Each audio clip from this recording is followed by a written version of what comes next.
He slid the divorce papers across the white tablecloth like they were nothing, like 5 years of her life were a contract he'd grown tired of renewing. Elias Mercer didn't look up from his phone when he did it. That was the part Serena Vale would remember longest. Not the papers themselves, not the restaurant full of people pretending not to watch, not the way the candlelight caught the gold pen he set beside the documents, with the practiced ease of a man who'd ended things before. It was that he didn't look up. She had dressed carefully that morning without knowing why. Some animal instinct. The gray silk blouse he'd once said made her look like someone's secretary. She'd worn it anyway. "Sign where the tabs are," he said, still looking at his phone. Serena picked up the pen. If you've ever sat across from someone who used to love you and realized they were already gone, not leaving, already gone, then you know exactly what was running through her body in that moment. That particular cold that has nothing to do with temperature.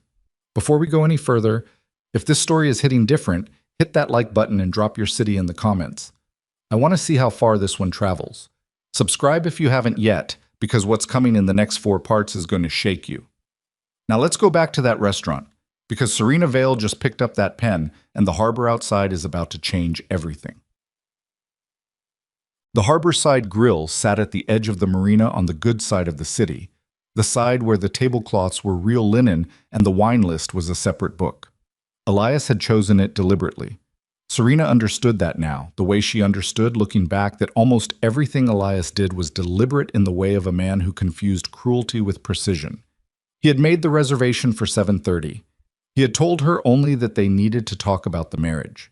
He had let her spend the afternoon wondering whether this was the conversation where he apologized, or the conversation where he finally said what she'd been watching build behind his eyes for the better part of a year.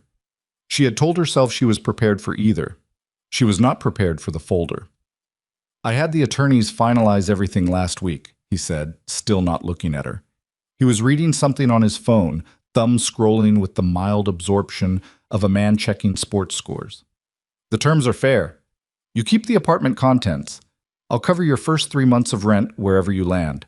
Serena set the pen down. "Elias." "The building management already knows. I spoke to them Thursday." "You spoke to the building management before you spoke to me." He looked up then. Not because she'd said something that registered emotionally. She could see that clearly now, the way you can finally see the exact shape of something once you stop hoping it's something else. He looked up because her tone had shifted in a way that required his attention, in the same way a subordinate's unexpected silence required his attention. "I'm being efficient," he said. "This drags out. It gets expensive and ugly. The terms are fair, Serena. You're not going to find an attorney who tells you otherwise." "I wasn't going to find an attorney," she said. "I thought we were going to talk." "We are talking.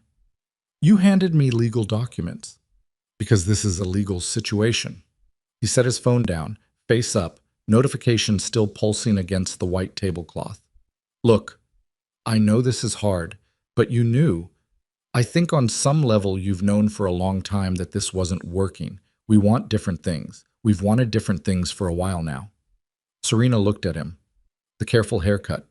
The suit that cost more than some people's monthly income, worn with the unconscious ease of a man who no longer noticed what things cost because he had stopped having to. The face she had once found beautiful, which she now recognized as merely symmetrical. "What do I want?" she asked. "What?" "You said we want different things. What do I want, Elias?" He didn't answer immediately. She watched him in the pause, watched the tiny recalibration behind his eyes, the search for the response that would cost him the least. "You want stability," he said finally. "Security. A quieter life. I can't provide that right now. The firm is in a growth phase. I'm not available the way you need me to be." "I never asked you to be available." "Serena, I asked you once to come home before 9 on a Tuesday because it was our anniversary. You sent flowers the next morning and called that a resolution." She kept her voice level. She had a gift for that, for the flat, even delivery of facts that others would have screamed. "I want to know what you think I want, genuinely, because you've been married to me for 5 years and I'm curious what answer you have." Something crossed his face. Irritation, mostly, with something underneath it that might have been embarrassment if Elias had been a different kind of man. This isn't productive, he said. No, Serena agreed. It isn't. She picked up the pen. She signed. She did it quietly, without ceremony, which was not what he'd expected. She could see that, too, in the fractional shift of his posture, the way his shoulders released a tension she hadn't realized he was carrying. He had expected, she understood, some form of performance. Tears, or anger, or pleading. He had prepared for it the way he prepared for depositions, with a ready counter for each possible move. And she had given him nothing to counter, which was a kind of win so small it barely registered. She capped the pen. She set it beside the folder. She looked at him for a long moment without speaking. Okay, she said. Elias blinked. Okay. I hope you get what you're looking for. She meant it. That was the complicated thing, the thing she would sit with for a long time afterward. She actually meant it. Not because she bore him no anger, she did, a deep and settled anger that had nothing to do with the divorce and everything to do with the years that had built to it. But she had made a decision a long time ago, in a different life, in a different city, in a room full of men who measured everything and what it cost someone else, to never let anger make her stupid. She reached for her water glass, and then the harbor exploded. Not with fire, with sound. A percussive, rhythmic thunder that began at the edges of hearing and built fast, too fast, into something that rattled the windows and stilled every conversation in the room simultaneously. Serena knew the sound. She had grown up with the sound. 3 helicopters, she assessed, moving in formation, the acoustics carrying down off the water in a way that told her they were low and they were not passing through. Heads turned. A woman at the bar stood up to see out the window. The maitre d' moved toward the glass with the expression of a man calculating liability. Elias was looking at his phone again. Probably a Coast Guard exercise, he said. Through the window, Serena watched the lights on the water. Familiar lights. A configuration she hadn't seen in 5 years, and had believed, genuinely believed, she would never see again. Elias, she said. I need you to understand something. She kept her eyes on the water. Whatever you think this is, whatever the last 5 years were to you, I was never who you thought I was. And I want to tell you that now because I won't have another opportunity to say it to your face. He looked up. What are you talking about? Outside, the sound had changed. The helicopters had landed somewhere north by the pitch, and what replaced them was the low, seismic thrum of large marine engines cutting back to idle. Through the restaurant window, they could see it now, a vessel moving into the marina. Not a yacht. Calling it a yacht was the way you might call a cathedral a building, technically accurate and entirely wrong. It was black. It was long. It moved through the lit water with the deliberate grace of something that had never needed to hurry because nothing in the water could threaten it. Armed escort craft flanked it on both sides. Serena counted them without appearing to count them. My God, someone at the next table said. The restaurant had stopped pretending to function. Every person in the room was at the windows or craning toward them, drawn by the atavistic pull of encountering something so outside normal scale that the brain demands visual confirmation. The vessel dwarfed the marina. It made the other boats, the expensive boats, the boats that their owners had explained to other people at parties with careful casualness, look like toys left in a bathtub. Elias stood up. He moved toward the window with everyone else, because Elias was constitutionally incapable of not being near the center of anything that commanded a room's attention. Serena stayed seated. She was watching the dock. A gangway extended from the vessel's main deck to the marina with mechanical precision. A man descended it, not hurrying, not performing, simply moving with the efficiency of someone whose time was structured around the time of someone else. He was dressed in a dark suit, no tie, and he was not alone. Men fanned out or around him in a pattern that looked casual and was not. The man reached the dock. He was perhaps 45, with gray at his temples, and the kind of posture that comes from decades of knowing exactly where you stand in any room you enter. He walked along the dock past idling charter boats and stunned marina staff, and he did not look left or right. He walked directly to the restaurant entrance. Serena heard the door open behind her. She heard the room's ambient noise change, the subtle contraction of sound that happens when a group of people simultaneously decide to become very still. She did not turn around. She heard footsteps on the hardwood. Measured, unhurried. 12 steps from the door to her table, give or take, she calculated, and she was right. The man stopped beside her chair. "Miss Vale," he said. His voice was low and precise, the accent blurred smooth by decades of movement between countries. "I apologize for the spectacle. He wanted to come himself. I told him the spectacle would be unavoidable either way." "Victor," Serena said, "you look well. How long have you been in the harbor?" "We came in on Wednesday. He gave you until tonight." A pause. "He was not always patient. He has learned." Serena looked down at the folder on the table. The signed divorce papers. The pen Elias had provided, which had a subtle engraving on the barrel she had noticed and not commented on. His initials, because Elias Mercer's initials were on everything within his reach. She had known, she thought. Not today specifically, but she had known for months that the arrangement was coming undone, and not only the marriage. Something had been shifting at the edges of the life she'd built here, some membrane of carefully maintained anonymity beginning to wear thin. "He knows I haven't changed my mind," she said. "He knows," Victor said. "He also knows that the situation has changed and that you are no longer in a position to be protected by your absence." Serena was quiet for a moment. "Someone tried to move on the Geneva accounts," she said. It was not a question. 6 weeks ago. We contained it, but it was not the first attempt, and the gap between attempts is narrowing." Victor did not shift his weight or change his expression.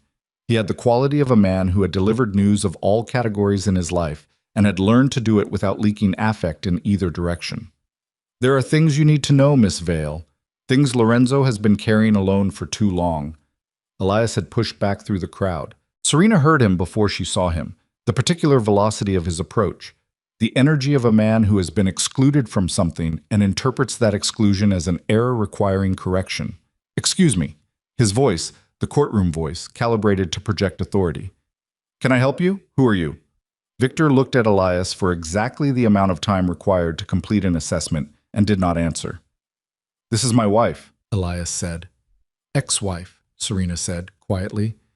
"As of about 11 minutes ago." Victor turned back to Serena. "The boss is waiting," he said.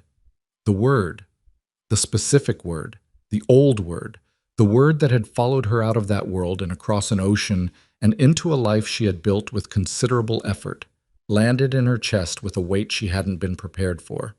Not because it frightened her, because it was familiar, because underneath the fear she'd carried for years about what that word cost, some part of her had never stopped knowing exactly what it meant. She stood up. She took nothing from the table except her coat, which was draped over the back of her chair. A simple gray wool coat, nothing that would mark her, which was something she had never quite been able to stop doing, traveling light, carrying nothing that identified. "Serena." Elias caught her arm. Not rough, but definitive, that the grip of a man who does not accept exits he hasn't authorized. "What is this? Who is this man? What is going on?" She looked at his hand on her arm. She looked at him. "You wanted to end this marriage," she said. "You ended it. The papers are on the table." A beat. "Let go of my arm, Elias." Something in her tone, the same flat, unperformed certainty that had thrown him earlier, made him release her. She saw it happen, saw the moment his hand's grip softened and fell away, and she recognized the expression on his face because she had seen some version of it before, in other places, on other men who had encountered for the first time the particular quality of calm that lives on the other side of having already survived the worst things. Victor stepped back to allow her ahead of him. Two of the men who'd entered with him positioned themselves at her flanks with a naturalism that spoke to long practice. The restaurant watched. Serena walked to the door. Through the glass, across the dock, the black superyacht sat in its own light, waiting. She could see figures on the upper deck. She could see the glow of the communications array at the helm, equipment that did not belong on a recreational vessel, equipment that told you something about the nature of the organization behind it. She pushed open the door. The night air off the harbor was cold and salt-sharp, and it hit her face in a way that felt like the beginning of something she had spent 5 years telling herself she did not want. Behind her, she heard Elias's voice, aimed at the maitre d' or anyone who would engage with him, cycling through modes, demanding, then confused, then something that might have been the beginning of understanding. "Do you know who that vessel is registered to? Someone needs to. I need to make a call." She didn't hear the rest. She walked down the dock. At the gangway, Victor fell into step beside her. Around them, the escort moved with the choreography of people who had done this before, many times. In many places where the spectacle was unavoidable, and the only response was to move through it as though the spectacle were irrelevant. He's going to want to know everything, Serena said. Yes. The marriage, the years, all of it. Yes. And I'm going to have to tell him about the Geneva problem, because I know more about it than he thinks I do. She paused at the base of the gangway. I've been watching the accounts from here. Through intermediaries. I never fully walked away. Victor looked at her. For the first time that evening, something crossed his face that wasn't professional composure. Something that might have been relief, or recognition, or both. He knows that too, Victor said. He was waiting for you to say it. Serena stepped onto the gangway. Above her at the top, someone was waiting. Not Victor's men, not security, not staff. She knew by the silhouette, the height, the particular way he held himself with the weight forward, the posture of a man who has spent his whole life leaning toward whatever comes next. Lorenzo De Luca, her god-brother, the man who had spent 5 years honoring her decision to disappear, and who had come now because honoring that decision had become something he could no longer afford to do. She climbed toward him. The harbor behind her was bright with phone lights, people filming something they didn't have context for, something they would post and discuss and get mostly wrong. Somewhere in that crowd was Elias Mercer, standing in the restaurant doorway or on the dock, watching his ex-wife board a vessel that made everything he'd built look provisional. The divorce papers were still on the white tablecloth inside the restaurant. His pen was still beside them. She didn't need it anymore. At the top of the gangway, Lorenzo reached out and gripped her hand in both of his. Not a handshake, the grip of someone who has been afraid for a long time and is trying not to let that show in a place where showing it would cost something. You took your time, he said. His voice was rough, the way voices get when they've been controlled too long. I had things to finish, Serena said. Are they finished? She looked at him for a moment. Behind him, the deck stretched back into the vessel's interior, lit and operational, full of people who had been waiting for her return, some of them for years. Someone killed my grandfather, she said. Lorenzo's jaw tightened. Yes. And you know who? I have a name, he said. I've had it for 8 months. I needed you here before I moved on it. I needed... He stopped. He looked away at the water, then back at her. In the light from the deck, she could see what 5 years had done to him, the lines that hadn't been there, the way he held tension in his neck and shoulders, like a man who had been bracing against something for a very long time. I needed someone I trust to know the truth before I did something I can't take back. Serena held his gaze. Tell me, she said. Lorenzo pulled her inside before she could say another word. Not roughly, but with the grip of a man who had learned that conversations held on open decks, under open sky, with harbor lights and phone cameras pointed from the dock below, were conversations that cost you before they were finished. He moved fast and quiet, one hand on her shoulder, steering her through the main hatch and into the vessel's interior with the practiced economy of someone whose caution was not paranoia but history. The door sealed behind them. The sound dropped. Outside noise, water, wind, the distant hum of the city, reduced to almost nothing. The hull absorbed it. Serena had forgotten this. The particular silence inside a vessel built to this specification, the way it wrapped around you and reminded you that the world you'd just left was genuinely, structurally separated from the one you'd entered. She stopped walking. She was in a corridor paneled in dark wood, lit with recessed lights set low, the kind of lighting that was functional without being aggressive. 2 men stood at intervals down the passage, positioned with the relaxed attentiveness of people who were armed and not pretending otherwise. She recognized the posture. She recognized 2 of the faces. How many on board? She asked. 43 crew, 18 security. Lorenzo released her shoulder. He moved to face her, and in the corridor's light she could finally see him fully. Not the silhouette from the gangway, not the shape of memory. 5 years had thickened him slightly across the shoulders, deepened the lines around his mouth. His hair was still dark, but there was more gray in it than she remembered, concentrated at the temples, spreading. He had the eyes he'd always had, black-brown, very still, the eyes of a man who watched more than he spoke and had decided long ago that this was the better arrangement. Cassian is already aboard. He came in 2 hours ago. Serena went still. You told him we were meeting? I told him you'd agreed to come back. Lorenzo held her gaze steadily. I needed him here. He's been managing Geneva operations since the account breach. He has information you need to hear directly. Lorenzo. She kept her voice even, flat. The voice she used when flatness was the only available container for what was underneath it. You should have told me before the gangway. If I told you before the gangway, you wouldn't have come up. The silence between them had specific weight. This was the thing about Lorenzo De Luca. He was not a man who lied. He rearranged facts, sequenced them strategically, decided what you needed to know in what order. But the things he said were almost always true. It made him, in some ways, more difficult to argue with than people who simply fabricated. Where is he? She asked. The main salon. He's been waiting. And he doesn't know about the name you have. No one knows, Lorenzo said, except you, now. She looked at him for a long moment. The corridor was cool, slightly over-air-conditioned the way these vessels always were, and she was aware of the wool coat still over her arm, which she'd been carrying since the restaurant, and which suddenly felt like something from a different life. Something from the woman who'd sat at that table and signed those papers and told herself she was free. What's his name? She asked. Lorenzo did not answer immediately. He reached into his jacket and removed a small photograph, printed, not digital, which told her something about how seriously he was treating the chain of custody on this information. He held it out. She took it. The photograph was of a man she knew well, a man she'd known since she was 7 years old, the year her grandfather had brought her to meet the people who formed the empire's inner circle. A man who had taught her to read financial documents, who had argued across dinner tables with her grandfather about strategy and discipline and the difference between strength and cruelty, who had sat with her in a hospital waiting room 12 years ago when her mother was in surgery and had not left until the surgeon came out. She handed the photograph back. No, she said. Serena, not Cassian. Her voice did not shake. She was proud of that, in the way you are proud of things you have to work for. Lorenzo, that is not possible. I have known that man my entire life. He loved my grandfather. I know what I found, Lorenzo said. Then show me. That's why you're here.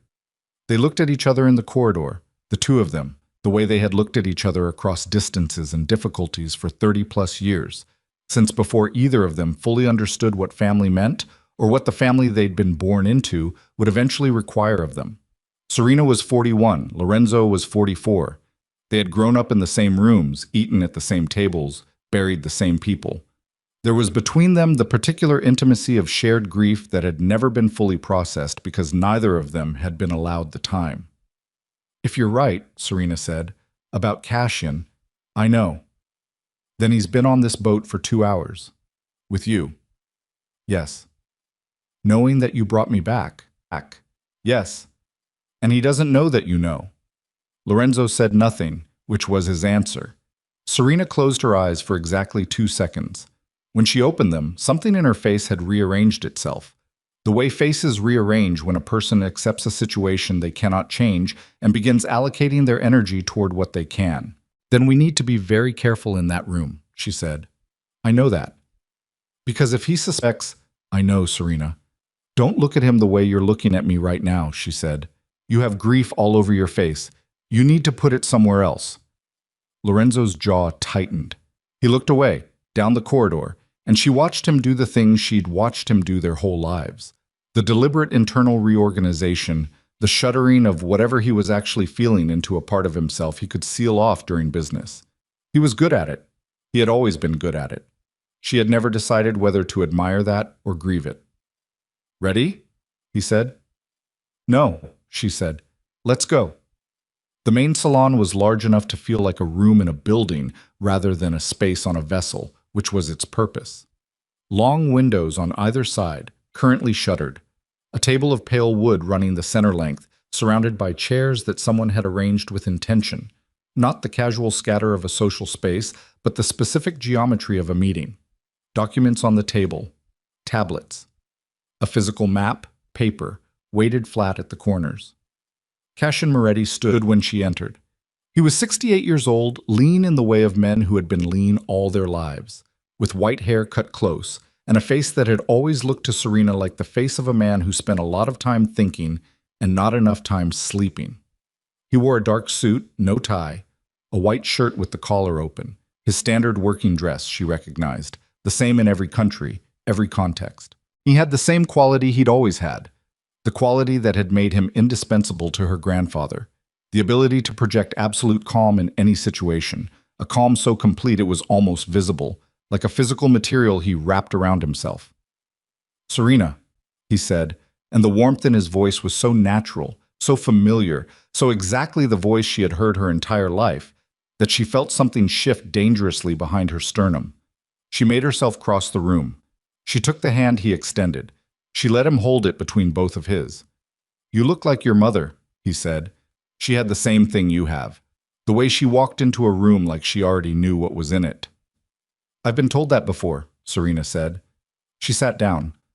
Lorenzo sat across from her, which put Cassian at the head of the table between them, in the way a triangle always has a point facing toward you. "I want to go through the Geneva material," she said, "from the beginning." Cassian settled into his chair. He pulled a tablet toward him, unlocked it. 6 weeks ago, 3 of the secondary holding accounts were probed, not accessed, probed, testing the authentication architecture. It was subtle enough that the automated systems almost didn't flag it, but one of our people in Zurich caught a timing anomaly in the access logs. He turned the tablet to show her. The probe originated from a server cluster in Bratislava. We traced the cluster to a shell company registered in Cyprus. The beneficial ownership leads through 3 layers to a firm in Dubai that we know has historically worked for the Varro Syndicate, Serena said. Cassian stopped. He looked at her. "You know the Varro connection?" he said. "I've been watching the accounts," she said. "From here, through proxies." The expression on Cassian's face moved through something. Surprise, she thought, and then something underneath the surprise that she might have called calculation, except that she was watching for it and still almost missed it, because Cassian Moretti had 68 years of practice making calculation look like engagement. "You should have told me," he said. "I'm telling you now. If you'd flagged this 6 weeks ago—" "I flagged it to myself," she said. "I wasn't ready to come back. I'm back now, so let's move forward." Cassian held her gaze for a moment. Then he nodded slowly, the slow nod of a man processing information and choosing not to push on a point he could return to later. He turned the tablet back toward himself. "The Varro connection is concerning because they shouldn't have the resources for this level of technical operation. They're a second-tier organization at best. They've been second-tier for 20 years, which means either they've had a significant influx of capital and expertise, or someone is handling this operation for them and using their infrastructure as cover. Someone with enough knowledge of our security architecture to know where to probe," Serena said. "Yes. Someone who knew which accounts to target." "The accounts in question," Cassian said, "are not common knowledge. The holding structure was designed by your grandfather with a small circle of—" He stopped. "With a small circle," Serena said. The room was quiet for a moment. Lorenzo had not spoken since they sat down. He was looking at the map on the table, or appearing to look at it, which was not the same thing. "How did your grandfather die?" Serena asked. Cassian looked at her. "Cardiac arrest, you know this. I was 67 years old. He had the cardiovascular health of a man 20 years younger. He hadn't smoked since his 40s, and he had a cardiac event in his sleep with no prior indicators." She kept her voice level, factual, the same voice she used when she was deconstructing a financial document and wanted the numbers to speak without interference from tone. "Did you ever have the toxicology independently reviewed?" The silence that followed was long enough to have a specific texture. "The official examination was thorough," Cassian said. "That wasn't what I asked." "Serena." His voice was careful now. Still warm. That was the extraordinary thing. Even now the warmth was there, because it was not performed warmth. It was real warmth. And that was the most disorienting part of everything she was sitting with. "What are you suggesting?" "I'm not suggesting anything," she said. "I'm asking whether the toxicology was independently reviewed. Yes or no?" "No," he said. "It wasn't. I want it reviewed." "The body was interred. I know where he's interred. I want an order to exhume." She looked at Lorenzo now. Can we do that without going through official channels? We can, Lorenzo said. His voice was flat, the flatness that meant he was holding something tightly. I can have a team arranged in 48 hours. Cassian looked between them. Something shifted in his face. Not guilt. She couldn't call it guilt. She was too close to the situation to trust her own reads. But something recalibrated. A reassessment of the room he was in. You came back for this, he said to Serena, not the Geneva situation. I came back for everything, she said. Outside the shuttered windows, she could hear the harbor sounds muffled through the hull. Water, wind, somewhere distant, a boat engine, the real world, going on without them. There's something else, Lorenzo said. Both Serena and Cassian looked at him. He reached into the inside breast pocket of his jacket and removed a small drive. He set it on the table. 3 weeks ago, he said, one of our people in New York reported an approach. A law firm, not ours, not a firm we work with, began a quiet process of acquiring minority positions in 4 companies we hold majority stakes in. Not hostile, not visible, the kind of accumulation that flies under regulatory radar when it's done slowly enough. He paused. The law firm is Mercer Ashford Bryce. Serena went very still. Cassian looked at her. Mercer, he said. As in my ex-husband's firm, Serena said. Her voice was careful and empty, the voice of someone extracting emotion from a sentence before it can damage them. Yes. Coincidence? Cassian asked. I don't deal in coincidences, Serena said. How long has the acquisition been in process? The first position was taken 11 months ago, Lorenzo said, before the Geneva probe, before you called me to say you thought the marriage was ending. She heard the implication. She let it land. 11 months ago, she had not said a word to Lorenzo about the marriage. Not yet. The erosion had been ongoing, but she had not yet named it, not even to herself with any specificity. Someone knew the marriage was ending before I did, she said. Or someone was accelerating it, Lorenzo said, feeding Elias information, giving him confidence, making the conditions right. For what purpose? Cassian said. To flush her out, Serena said. The words settled into the room. She looked at the drive on the table, the map, the tablets with their neat columns of account data. She looked at Cassian, who was watching her with an expression that was attentive and concerned, and had been watching her this way for 30 years. And she made herself think about what Lorenzo had told her in the corridor, what the photograph had shown, and she made herself hold both of those things at the same time. The man she had known and trusted, and the possibility that she had not known him at all. The Vero Syndicate wouldn't have the intelligence resources to run a parallel operation in New York and Geneva simultaneously, she said. They wouldn't know our holding structure. They wouldn't know my marriage was failing. They wouldn't know how to time all of this. No, Lorenzo said, they wouldn't. But someone who had been inside this organization for decades, she said, who had access to the full picture, who knew every account, every holding, every piece of intelligence our people had gathered over 30 years. She paused. That person could orchestrate it and use the Vero infrastructure as a cutout. Cassian picked up his water glass and drank from it. His hand, Serena noticed, was entirely steady. She hated herself slightly for noticing that and for the direction her noticing was going. Then we need to identify who that person is, Cassian said, and move quickly. If they intended your return as a trigger, they'll move now that I'm here, Serena said. Yes. Do you have a suspicion? Cassian asked. His voice was careful, interested, professionally engaged with the problem in the manner of a man who had spent his entire life being professionally engaged with problems. Someone inside the organization with this level of access and this length of perspective? She looked at him. She looked at him the way you look at something you've looked at your whole life and are seeing differently for the first time, which is one of the more violent experiences available to a human being, this particular form of re-seeing. Not yet, she said. But I will. Lorenzo's phone buzzed on the table. He glanced at it and his face did something she almost didn't catch. A flicker, quickly suppressed. Excuse me, he said. He stood. He moved toward the corridor door, phone in hand. That left Serena and Cassian. The room felt different with Lorenzo gone. The triangle of the seating arrangement resolved into a line, 2 people facing each other across a pale wood table, a map between them. I owe you an apology, Cassian said.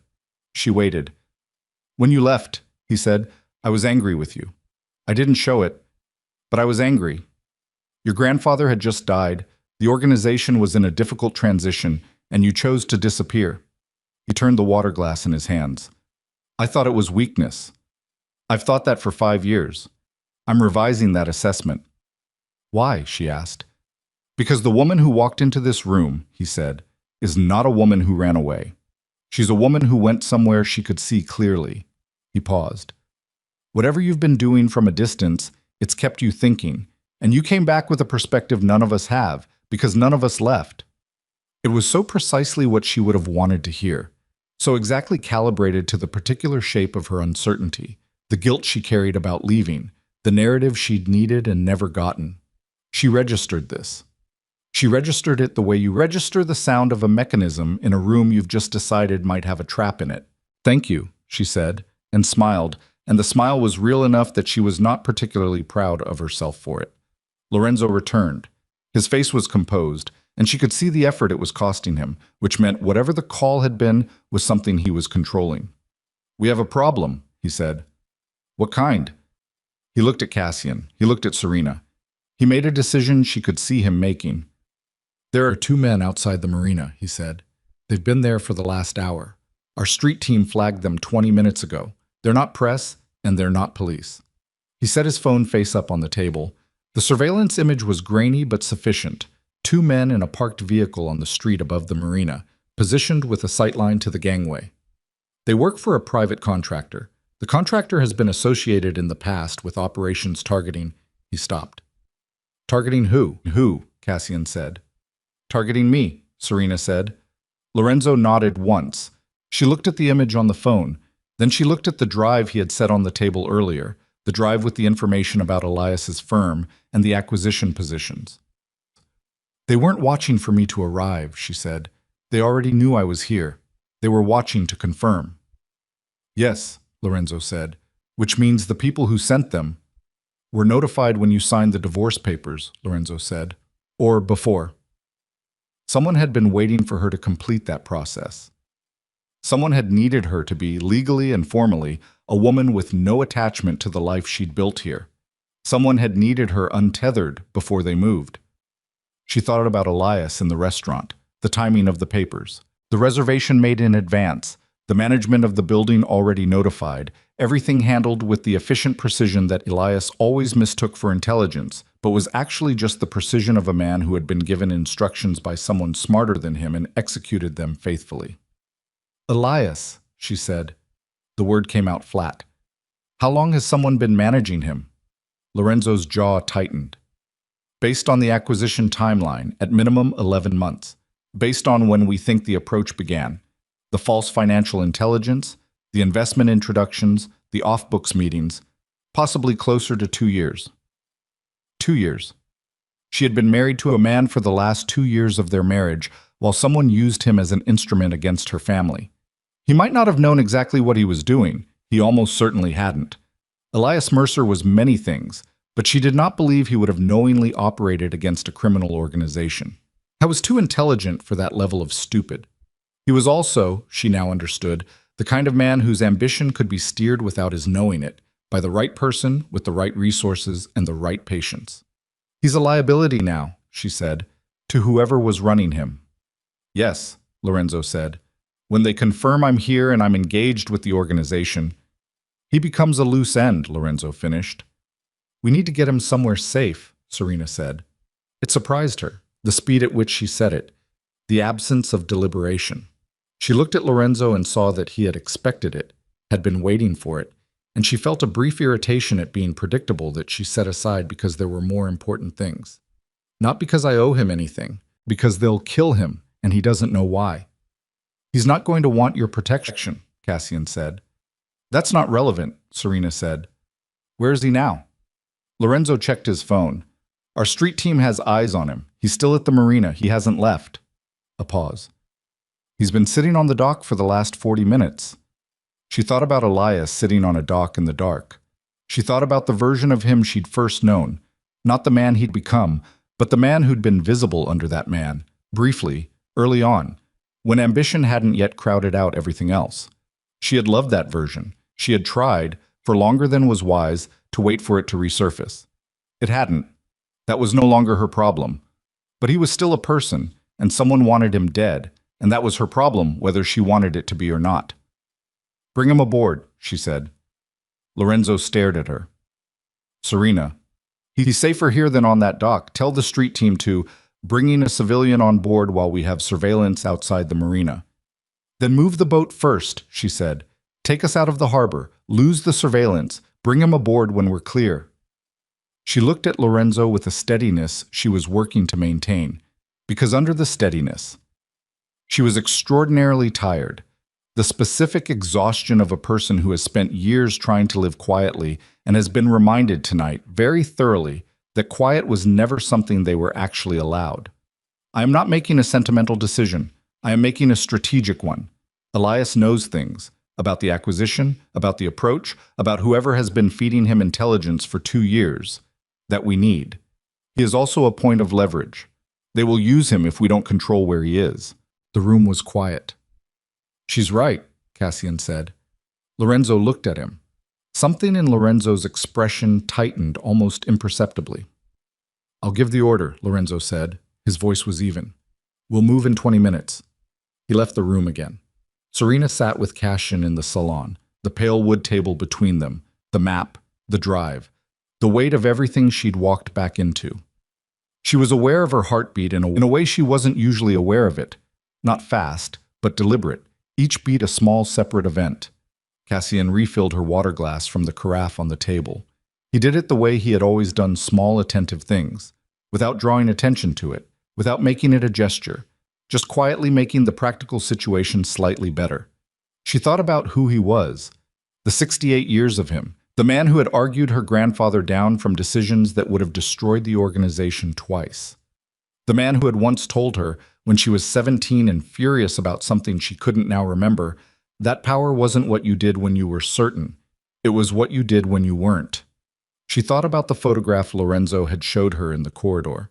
She thought about the steadiness of Cassian's hand on his water glass. And she thought, I need to be wrong about this. I need Lorenzo to be wrong.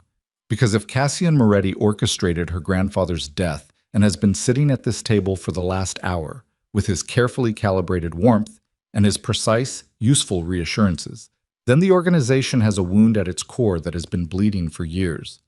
And she thought, I need to find out the truth before he figures out how much she knows. The engines began to shift beneath her feet, the deep vibration of the vessel's propulsion coming to life, power transferring through the hull in a way you felt in your bones more than heard. The boat was moving. Somewhere on the dock they were leaving behind, a man in a parked car was watching them go and reaching for a phone. Somewhere on another dock, Elias Mercer was sitting in the dark, not yet knowing that the people who had used him for 2 years had already decided he was no longer useful.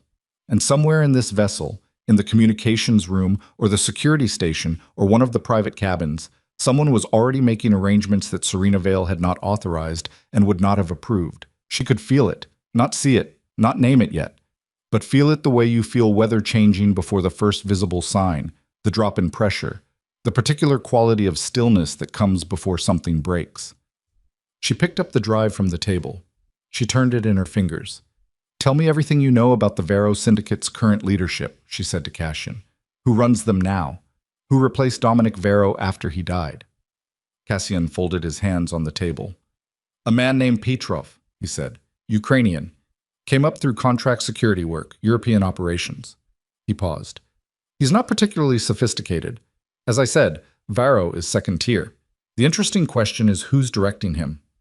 Yes, Serena said. It is. She watched his face. His face gave her nothing. Beneath the vessel, the harbor floor fell away as they moved into open water, and the lights of the marina receded through the shuttered windows into something small and distant, and the night opened up around them in all directions. There was no going back to the restaurant, no going back to the signed papers on the white tablecloth, the signed-away life, the 5 years of careful invisibility. The organization had its heiress, and somewhere aboard, the person who had spent years trying to ensure that never happened was now trapped on the same vessel as her, with open water in every direction and no exit that didn't require her permission. The drive contained 47 files. Serena knew this because she'd spent the first hour at sea in the vessel's communications room, door locked, working through the directory while the lights of the coast diminished behind them and the open water settled into the long, slow roll of deep channel. She hadn't slept. She hadn't eaten the food someone had left outside the door on a tray. She had worked through the files the way she'd been trained to work through financial documents, not looking for what she expected to find, but reading what was actually there and letting that tell her what to expect. The 47th file stopped her cold. It was a communication log. Encrypted, but decrypted already. Lorenzo had the key, had cracked it weeks ago, which meant he'd had this for weeks and had chosen to give it to her tonight, on the boat, with Cassian aboard, in this specific sequence. She was going to have a conversation with him about that sequence and his reasons for it, but that was later. First, she needed to get through what she was reading. The log was 18 months of communication between a sender using a rotating series of anonymous relay addresses and a recipient identified only as P. Petrov. She was certain within 4 exchanges. By the 8th exchange, she was certain enough that her hands went very still on the keyboard and stayed that way for almost a minute while she finished reading. The sender knew the Vale family's account architecture in granular detail, knew the holding structure, the beneficial ownership layers, the authentication protocols. Not in outline, but in specifics, the kind of specifics that took years of access to accumulate. The sender knew about the Geneva accounts specifically, their purpose and their balance ranges, information that had never appeared in any document that left the organization's inner circle. The sender also knew about Elias Mercer. Not as a husband to be weaponized, the sender had known about Elias before Serena married him. There was a reference, early in the log, 18 months before the divorce, to a profile. An assessment. A man whose ambition exceeded his intelligence in exactly the right ratio, whose financial pressure points were documented, whose professional vanity could be leveraged through the right introductions to the right people. Someone had found Elias before she'd met him. She sat with that for a long moment. The nausea of it was specific and cold, not the hot nausea of shock, but the cold variety that comes from understanding something that has been true for a long time without your knowledge. The marriage. The 5 years. The careful erosion of her certainty, her quietness. The particular way Elias had always made her feel slightly insufficient without being able to name exactly how. All of it, she now understood, had been constructed. Not by him. He had simply been the instrument. But the design had preceded her. Someone had built a 5-year trap, and she had lived inside it. She ejected the drive. She put it in her interior jacket pocket. She unlocked the communications room door and walked back through the corridor toward the main salon. And she did not permit herself the luxury of falling apart in the corridor, because there was no version of this situation in which falling apart in the corridor helped anything. Lorenzo was in the salon alone. Cassian had been moved, given a cabin, ostensibly for rest, the door monitored by 2 men who were there ostensibly for his security. The fiction was holding, barely. She set the drive on the table in front of Lorenzo. "How long have you known about the approach to Elias?" she said. Lorenzo looked at her face. He read whatever was on it. But 6 weeks, he said. "That's when you found the log." "Yes." "You knew for 6 weeks that someone built the marriage." He didn't answer immediately, and she understood that he was choosing his words with the care of a man walking on ice, and she also understood that his care right now was not something she had the patience for. "Yes," he said, "and you didn't tell me." "I needed you here first. If I told you remotely, I would have come faster," she said. "Lorenzo, I would have come the same day." He looked at her steadily. "Maybe," he said, "but I couldn't risk the approach being intercepted. If whoever is running this operation learned that we'd found the log and were moving to bring you in, they would have accelerated the timeline before we were ready. And now we're ready?" "No," he said, "but we're further along than we were." She sat down. She was aware of her own breathing, not ragged, but deliberate, the kind of breathing that requires attention. The sender in the log. "You have a working theory." "I have more than a theory." "Then say it." He reached into the file folder on the table and produced a single printed page, not the photograph from the corridor, something different, a financial document with a summary header she recognized as the format used by one of their Zurich auditors. He pushed it across to her. She read it. The document traced a series of outgoing transfers from a dormant operational account, one of the accounts used historically for field operations in Western Europe. An account that Serena had known about, but that had not appeared in any communication with the outside world in over a decade. The transfers were small enough individually to avoid automatic flags. Over 14 months, they totaled $11 million, moved through 4 jurisdictions, and deposited ultimately into a holding vehicle in Luxembourg. The Luxembourg vehicle's beneficial owner was listed as a trust. The trust's registered agent was a law firm. The law firm was in Milan. Serena knew the firm. She had been taken there at 14 years old by her grandfather to witness a contract signing. She remembered the building's lobby, black marble, a fountain in the center that seemed too large for the space, a receptionist who looked at a 14-year-old girl with the polite blankness of someone trained to treat every visitor with equal discretion. She remembered the lawyer her grandfather had met with that day. Old man even then, 70s, with an extraordinary quality of stillness. The firm had a senior partner now who was the old man's son. She had met him at her grandfather's funeral. He had stood next to Cassian Moretti at the graveside. She looked up from the document. Lorenzo was watching her. "When did you pull this?" she asked. 3 weeks ago. The Zurich auditor found the anomaly in a routine review. They flagged it to me directly, not through the standard reporting chain. He paused. I asked them to keep it within a 2-person circle. The auditor and her direct superior, no one else. Not Cassian. Not Cassian. She looked at the document again. $11 million was not the number that mattered. The organization moved amounts that made $11 million look administrative. What mattered was the account it came from, the dormant operational account, because the people with access to that account were not a long list. That list had never been long. Her grandfather had been particular about it, had reduced it deliberately over the years as he came to trust fewer and fewer people with the operational layer of the business. Who had access, she said. The current list. 4 people, Lorenzo said.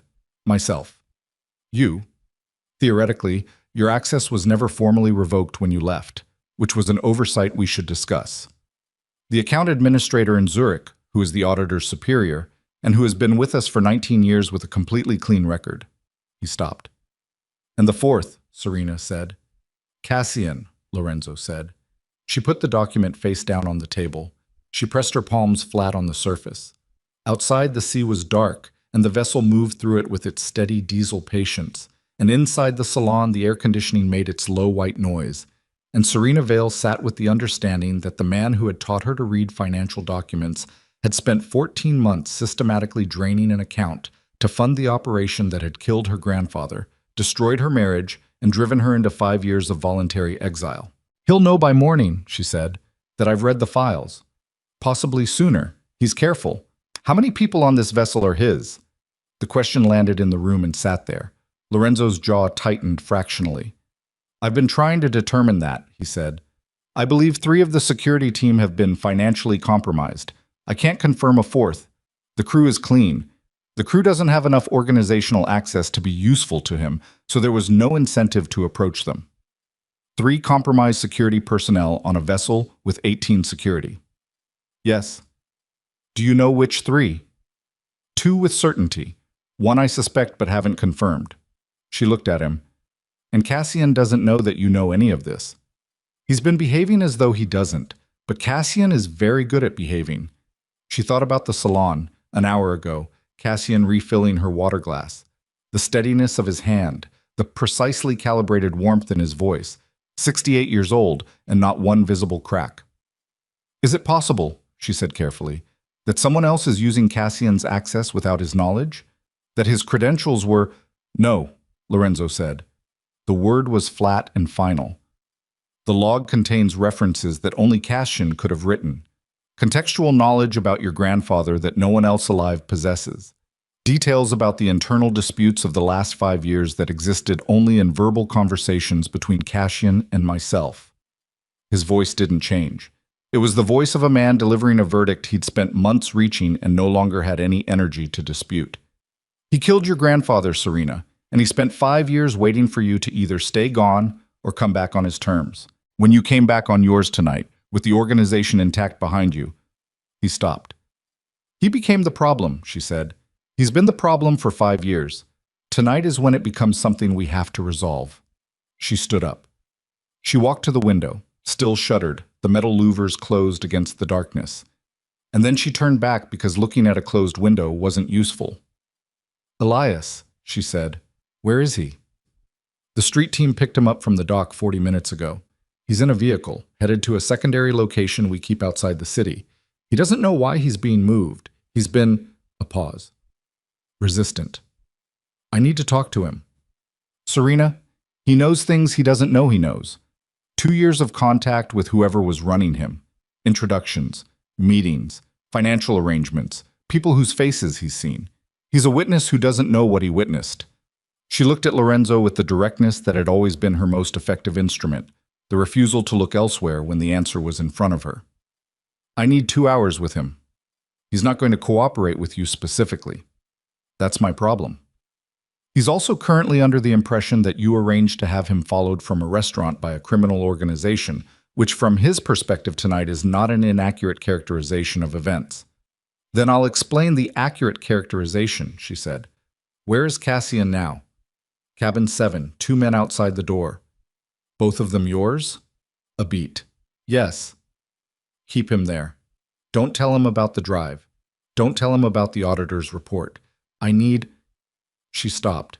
She was running calculations, the way she had been trained to run them, sequencing what needed to happen in what order before the situation consumed the available time. "I need 12 hours, maybe less. I need the communication lines to the Zurich auditor kept completely dark. No outgoing, no incoming. I need the 3 compromised security personnel separated from any access to the vessel's communication systems. I can do that without raising flags if I do it gradually. Do it gradually.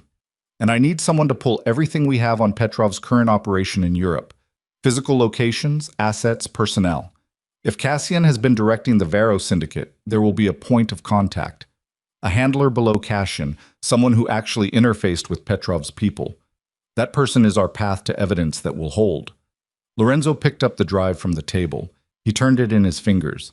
He looked at her with an expression that was tired and precise and stripped of everything except the essential.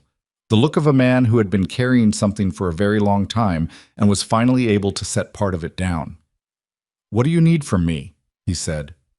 "I need you to keep running this vessel exactly as though nothing has changed," she said, "and I need you to trust me.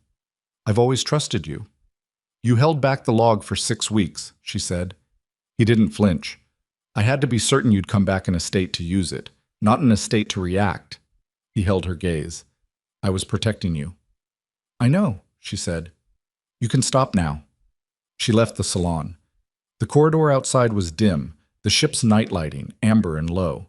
She moved toward the forward section where the guest cabins ran, passing the 2 men stationed outside cabin 7 without looking at them, walking past with the settled pace of someone who belongs in every space she occupies, a quality her grandfather had noted when she was young and had spent considerable effort cultivating, the carriage of authority that precedes formal authority by years. She kept walking until she reached the vessel's forward lounge, a smaller room than the main salon, used for private meetings, and equipped with a satellite communications terminal on a secured console in the corner. She sat down at the terminal. She did not log in under her own credentials. Her access to the system was theoretically still live, but she was not going to touch a system Cassian might have seeded until she understood what he'd had time to do in the 2 hours before her arrival. She pulled out her personal phone. The burner, not the regular one. A number connected to an identity that did not intersect with Serena Vale or her married name. A number she'd maintained for 5 years with the stubborn practicality of a woman who understood that you never entirely surrender your exits. She dialed. 3 rings. 4. "It's late," said a woman's voice, dry, unhurried, with an accent that had been rubbed smooth by decades in international finance. "I'm back," Serena said. Silence for a moment. Then, "How long?" "I don't know yet. I need a favor." "You always need a favor when you call at this hour." "I need a Luxembourg registration pulled. A trust vehicle. I have the registered agent." She gave the Milan firm's name. "I need beneficial ownership confirmed independently of whatever our Zurich office has on record. And I need it done through channels that have no connection to the family name." "That's not a small ask." "I know." 24 hours? 12 if you can manage it." A long pause. "I'll see what I can do. Are you safe?" Serena considered the question in its genuine form, not rhetorically, but actually. Was she safe? On a vessel in open water with a man she now believed had killed her grandfather, with 3 compromised security personnel, with the organization she'd spent 5 years avoiding now structured entirely around her return, with an ex-husband somewhere on the mainland who didn't know yet that he'd been used as a chess piece by someone who had decided long ago that Serena Vale's weakness was the ordinary life she'd tried to build? Not particularly, she said. Call me when you have something. She ended the call. She sat for a moment in the forward lounge, in the amber light, listening to the vessel move through the water. Beneath her feet, through the hull, she could feel the engine's pulse, steady, mechanical, indifferent to everything happening above it. She thought about her grandfather. Not the abstract concept of him, not the organizational role he'd occupied, but the specific physical man. The smell of the tobacco he gave up, but still kept in his desk drawer because he liked the smell. The way he laughed at his own jokes first, before the punchline, unable to contain it. The argument they'd had the last time she'd seen him alive.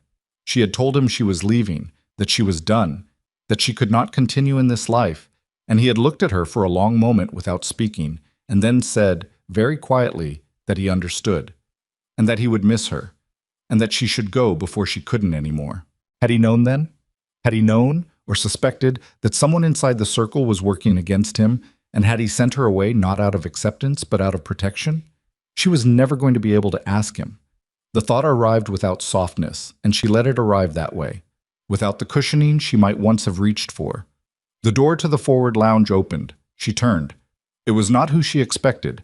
It was not one of Lorenzo's men, not Cassian, not Victor. It was one of the security personnel she had identified on her mental list.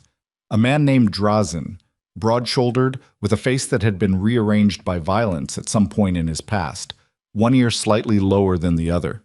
He had been with the organization for 3 years. He had come from a previous position with a security contractor in Eastern Europe.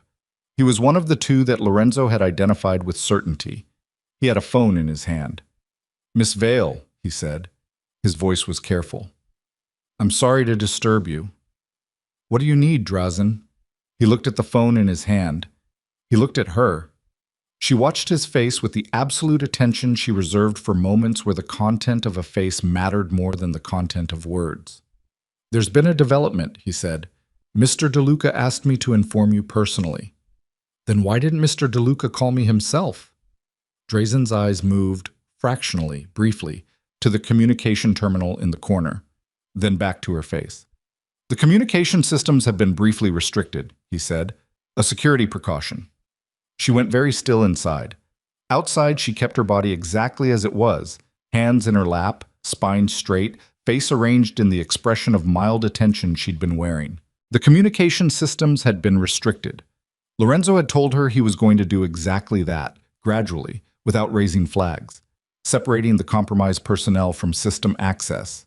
But Lorenzo had not told her he was going to do it in the next 40 minutes, which meant one of 2 things. Either Lorenzo had moved faster than he'd indicated, or Drazen was here because someone had told Drazen that the communication systems were about to be restricted, and Drazen had gotten to her first, ahead of whatever message Lorenzo was actually trying to send, to offer her a story that explained the silence before she could query it.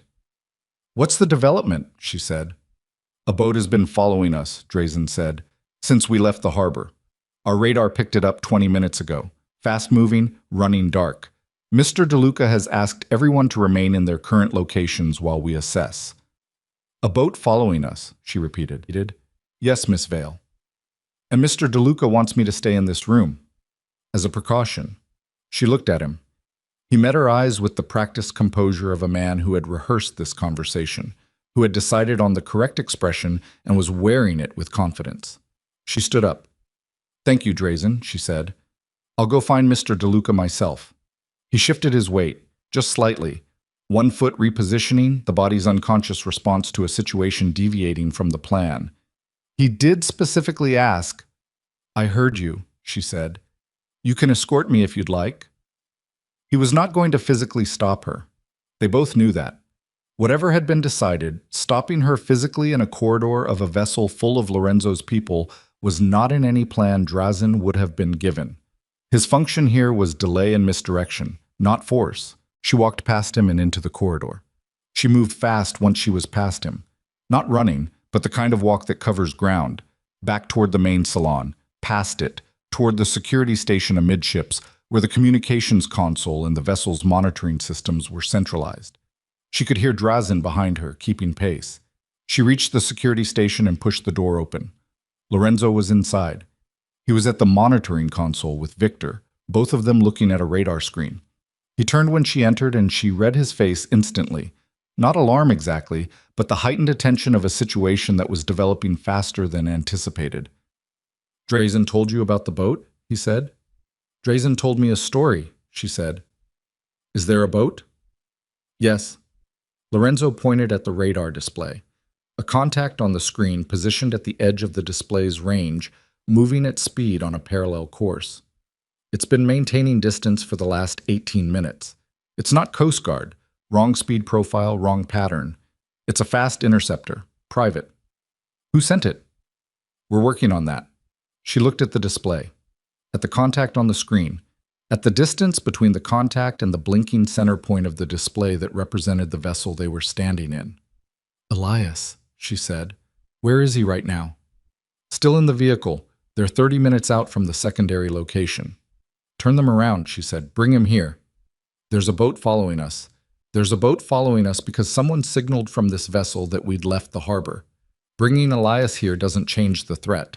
But if whoever sent that boat gets to him before we do." She stopped. She looked at the radar screen. At the parallel contact, maintaining its distance, its steady course. "They're not going to intercept us.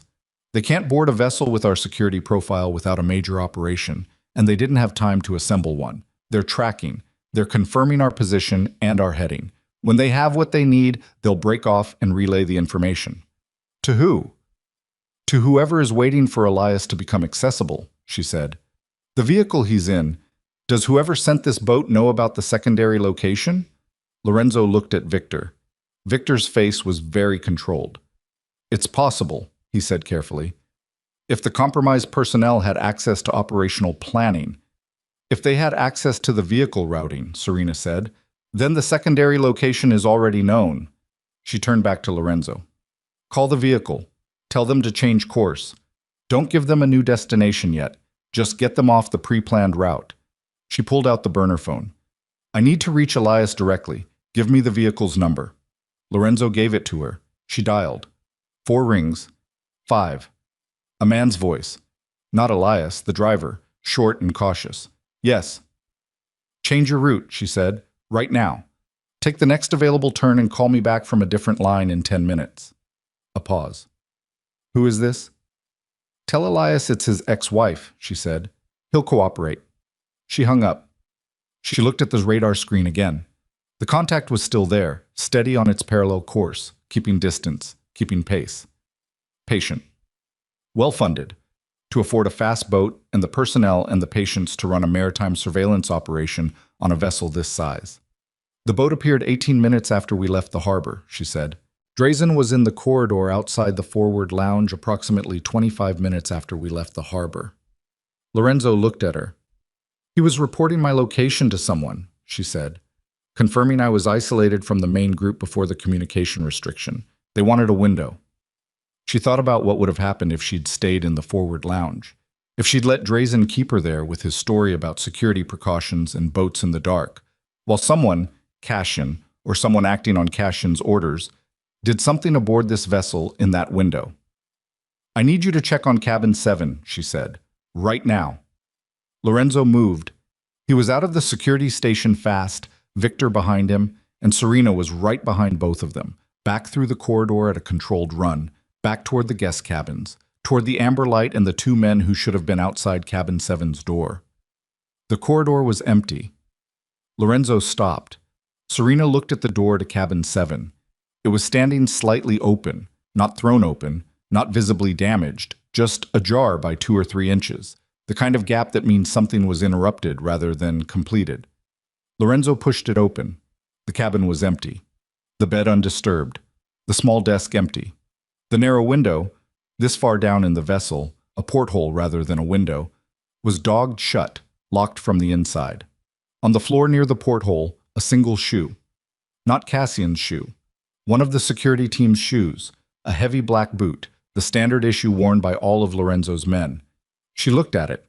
She thought about Cassian's hands, steady on his water glass. 68 years old, lean, with the knowledge of 68 years of organizational violence and none of the sentimentality that made people slow. She thought about 3 compromised security personnel, 2 confirmed, 1 suspected. She thought about the empty corridor where 2 men should have been standing.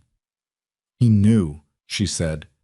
Her voice was quiet, not shaking. Be territory on the other side of it, where emotion burns clean and leaves only clarity. He knew you knew. He's been 1 step ahead of us since the salon. Lorenzo stood in the doorway of the empty cabin, and his face was doing something she had never seen it do in 44 years of knowing him. It was doing nothing, which was the face of a man experiencing a failure so complete that his features could not locate the appropriate expression for it. He's on this vessel, she said. He can't go anywhere. We find him, and we... Her burner phone rang. She answered it. It's me. Elias. His voice was tight, clipped, stripped of everything except whatever was running through him at this particular moment.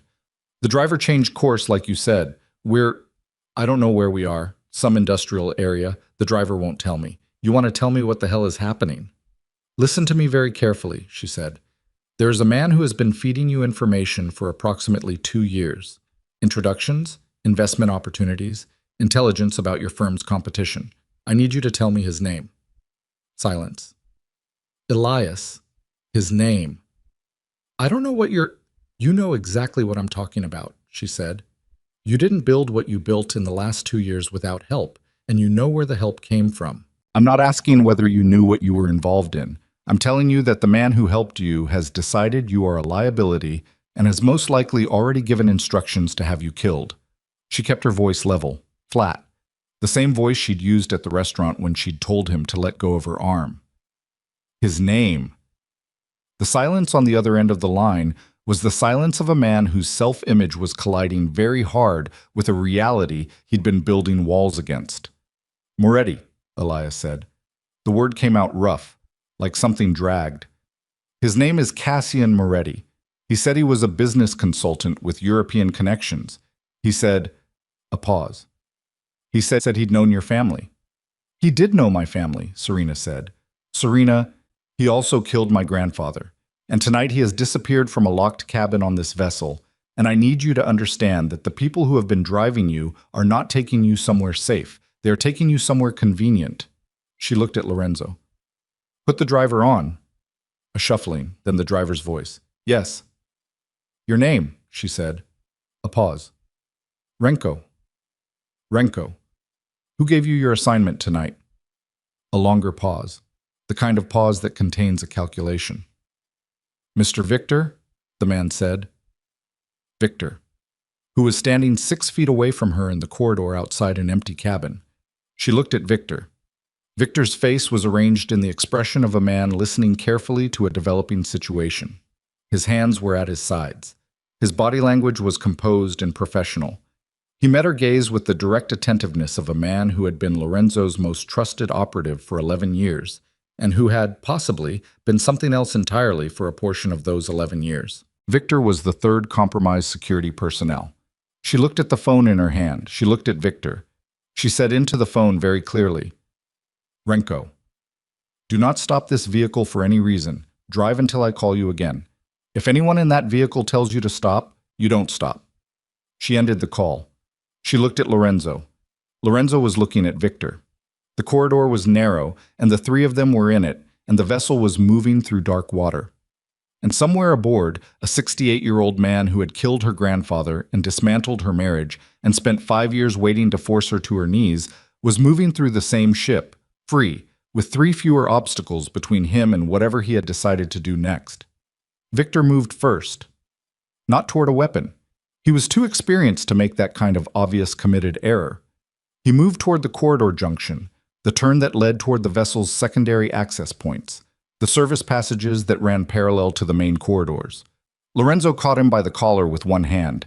Victor's elbow came back hard, catching Lorenzo across the jaw, and Lorenzo staggered but kept his grip, and the two men went into the corridor wall with a sound that shook the paneling, and Serena stepped back and pulled the door to cabin 7 fully open to give them space, and then she was running, not toward them, but past them, toward the service passage Victor had been moving for, because Victor was not the objective.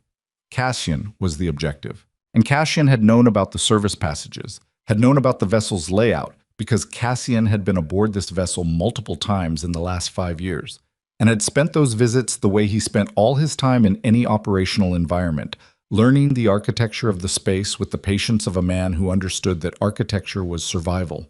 She hit the service passage at full stride, shouldered the door open. The passage was dark and narrow, barely wide enough for one person, running along the port side of the hull, with the rumble of the engines transmitted directly through the metal plating underfoot. Emergency lighting only, red-tinted, casting everything in the color of a darkroom. She stood still for a moment, listened. Ahead of her, in the direction of the bow, she heard the sound of a door. She ran toward it. The door at the end of the service passage opened onto the engine room access platform. Serena knew it before she reached it because the sound changed. The muffled engine rumble that had been traveling through the hull, plating directly into her feet, became something physical and total. A wall of noise that hit her when she pushed through the door and stopped her for half a second while her body adjusted to the assault of it. Heat, sound, vibration. The engine room of a vessel this size was not one room but a series of interconnected compartments, steel walkways over machinery, the smell of fuel and hot metal, and the particular industrial humidity that had no equivalent anywhere outside of spaces like this. Emergency lighting here too, but supplemented by the operational lighting of the machinery itself. Gauges and displays and status panels throwing amber and green across the walkways in moving patterns as the engines cycled through their rhythms. She stepped onto the upper walkway. Below her, through the steel mesh of the grating, the main drive systems. 2 enormous marine diesels running at cruise power, their housings streaked with grease and condensation, the floor around them pooled with standing water from the cooling systems. The noise was so complete it pressed against thought. She had to breathe deliberately through it. She scanned the walkway. Movement, left. Below her, on the lower service platform, where the secondary systems ran, pumps, electrical panels, the backup generator housing. A figure moving fast along the platform toward the stern section, toward the emergency exit ladder that ran up through the hull to the aft deck. Cassian. Even from this angle and this light she knew him. The posture, the economy of movement, the way he navigated the space without hesitation, which told her he had been in this room before, had learned it, had prepared for exactly this route. She moved. The walkway ran above and parallel to the lower platform, connected by a steel staircase at the midpoint. She hit the stairs at speed, her hand on the rail because the mesh was wet from condensation, and a fall here would end this, and she was not going to fall. She took the stairs 2 at a time, hit the lower platform, and the gap between them was now 30 feet and closing. Cassian heard her, or felt the platform vibration change, or saw movement in his peripheral vision, and turned. In the operational lighting of the engine room, his face was all shadow and green amber, which should have made him harder to read and didn't, because she knew his face too well, had been reading it for 34 years. What was on it was not guilt, not fear. It was something she'd never seen there before in all those years, and it took her a moment to name it because she'd never had occasion to look for it. Relief. As though this being seen, being caught, being in this room with her, was something he had been waiting for. She stopped 6 feet from him. The noise of the engines was so complete that she had to pitch her voice differently to cut through it, less projection than placement. "Where are you going?" she said. "Stern ladder," he said. "There's a rigid inflatable in the aft housing. I had it stocked 3 days ago." "3 days ago," she said. "Before I arrived. I prepared for several outcomes." His voice was what it had always been, measured, low, completely in control of the breath that produced it. This was one of them. "You're not getting to the ladder," she said. "Serena." He said her name the way he always had, with the specific weight of someone who had watched her become what she was and felt, genuinely felt, some form of proprietary attachment to the process. "Step aside." "Tell me why," she said. He looked at her. The engines ran. The walkway trembled faintly underfoot.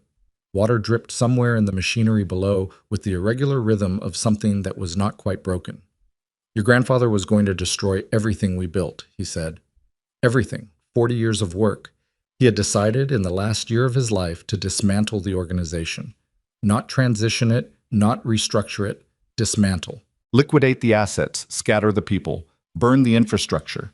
He called it legacy. He called it not wanting blood on your hands. Cashin's eyes didn't leave her face. He didn't consult me. He didn't consult anyone. He had made his decision, and he was going to execute it unilaterally, the way he did everything. And you killed him for it, she said. I preserved what he built, Cassian said. Those are different things. They're not, she said. He had no right. He built it. The words came out of her harder than she intended, cutting through the engine noise with a force that surprised her. He built every piece of it. He had every right. And you? Cassian's voice didn't rise. It never rose.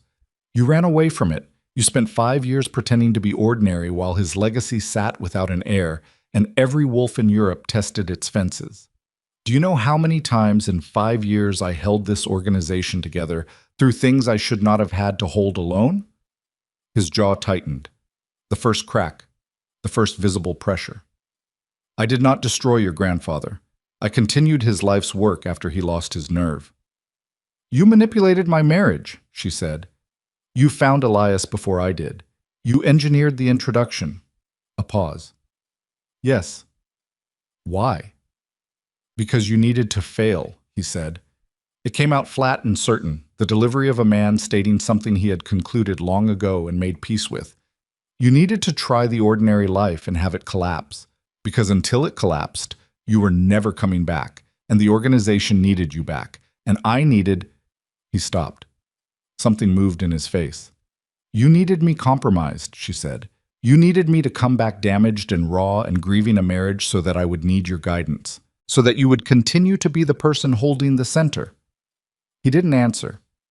That was the plan, she said, not to stop me from leading, to lead through me. The relief she'd seen on his face when she'd caught him, she understood it now. This conversation, the exposure after years of management. There was a kind of relief in it that was genuine and that had nothing to do with surrender. It was the relief of a man who had been maintaining a fiction for so long that the end of it, whatever form the end took, was something his body needed the way lungs need air. You loved my grandfather, she said. Yes, he said. And for the first time in those 2 letters, something cracked. Not dramatically, not tears, not visible distress, just a fractional shift in the control around his mouth, a tightening that was not strength. And you killed him. I made a decision, he said, the way he taught me to make decisions. Clearly, without sentiment, for the good of the whole. The way he taught you, she said, and then you used what he taught you to end him. She watched him absorb that. She watched the absorption move through him, slow and complete, the way something heavy settles into water. Behind her, she heard the engine room access door open. She did not turn around. She kept her eyes on Cassian, on his hands, on the 6 feet between them on the wet platform. Serena. Lorenzo's voice from behind her, cutting through the engine noise, followed by the sound of more than one person on the metal stairs. Cassian reached into his jacket. She moved before she had consciously decided to move, forward and left, closing the distance between them from 6 feet to 2 in the time it took the situation to change, and she had her hand on his wrist before he had the weapon fully clear, and they were very close, close enough to breathe the same air, and she could feel the bones of his wrist under her grip and the resistance in them, the wiry, sustained strength of a man who was 68 and lean and had lived a life that kept you physically capable. Don't, she said. One word, directly into his face. He looked at her. The weapon, a compact pistol, small-framed, was halfway between his jacket and level, her grip on his wrist holding it in the liminal space between potential and action. Lorenzo was on the platform now. She heard him. She heard more footsteps, multiple, careful, the controlled approach of people who were armed and aware that they were approaching a situation where shooting was not the first available option because of geometry and the person in the way. It's over, she said to Cassian, quietly. Through the engine noise, quiet, just between them. You're on a vessel in open water. There is nowhere to exit that you control. The plan failed. Plans fail, he said. His voice was still steady. His pulse, under her fingers on his wrist, was elevated but not panicked. The pulse of a man running hard, not a man breaking. The organization survives plans failing. I've seen it survive worse than this. Not this, she said. You can't prosecute me, he said. Not through any channel that doesn't expose the family. You know that. Whatever you do with me, it has to happen outside legitimate systems. And outside legitimate systems, I have relationships, resources, contingencies. The Luxembourg vehicle, she said. The 11 million. The Zurich audit report. The communication log. She watched his eyes process each item. The connection to Petrov. Your handler below you. We'll have a name for them inside 48 hours. And that name leads back to you through documentation that exists in multiple secured locations that are not on this vessel and not accessible to anyone who answers to you. She held his gaze. The contingencies are gone, Cassian. Something shifted. Something she had never seen shift in him across 34 years and the full range of situations in which she had observed him operating. He released the weapon. Not dropped. Released. Deliberate. The choice of a man who was not going to give up a weapon because force compelled it, only because he decided to. She took it from his hand. She stepped back. He stood on the platform without the weapon, and he looked, for the first time in her memory, like a man his age. Lorenzo took him by the arm. His face was hard and closed, and there was blood on his jaw from where Victor's elbow had connected, and none of the hardness was about the blood. He looked at Cassian with the face of a man looking at the person who killed his uncle, and he did not say anything, which was its own form of speech. They moved off the platform. Serena held the weapon at her side.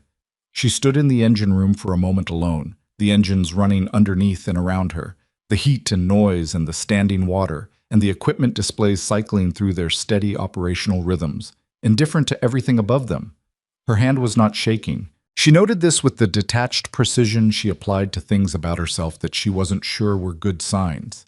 She had just taken a weapon from a man who had killed her grandfather and managed her marriage and tried to position himself as the power behind her return to the organization, and her hand was not shaking, and she wasn't sure that was the response of a healthy person so much as the response of a person who had grown up in rooms that produced exactly this kind of moment and had been shaped, without her full consent, to navigate them.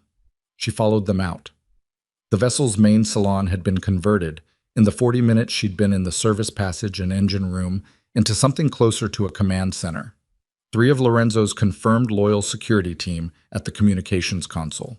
The radar screen visible from where she stood, the parallel contact that had been following them was gone, had broken off 20 minutes ago, its function presumably complete.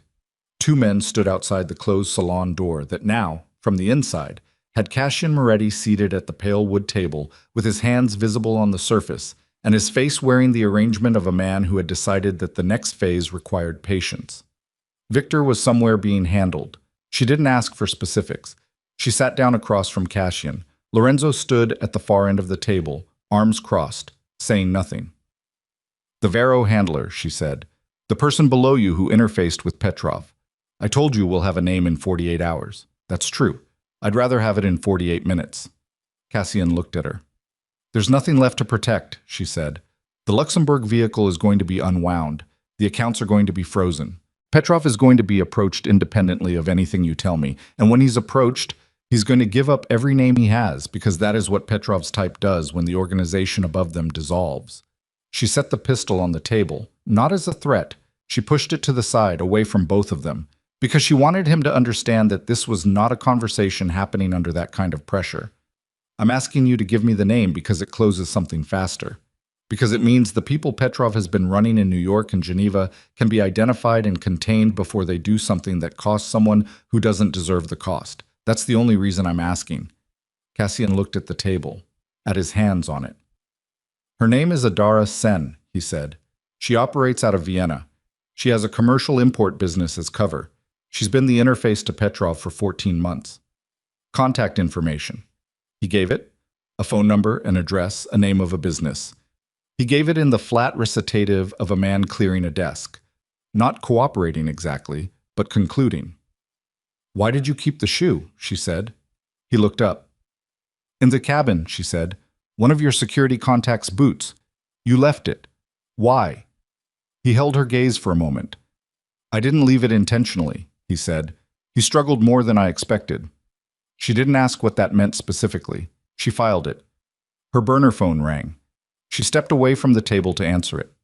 Luxembourg vehicle, said the woman's voice.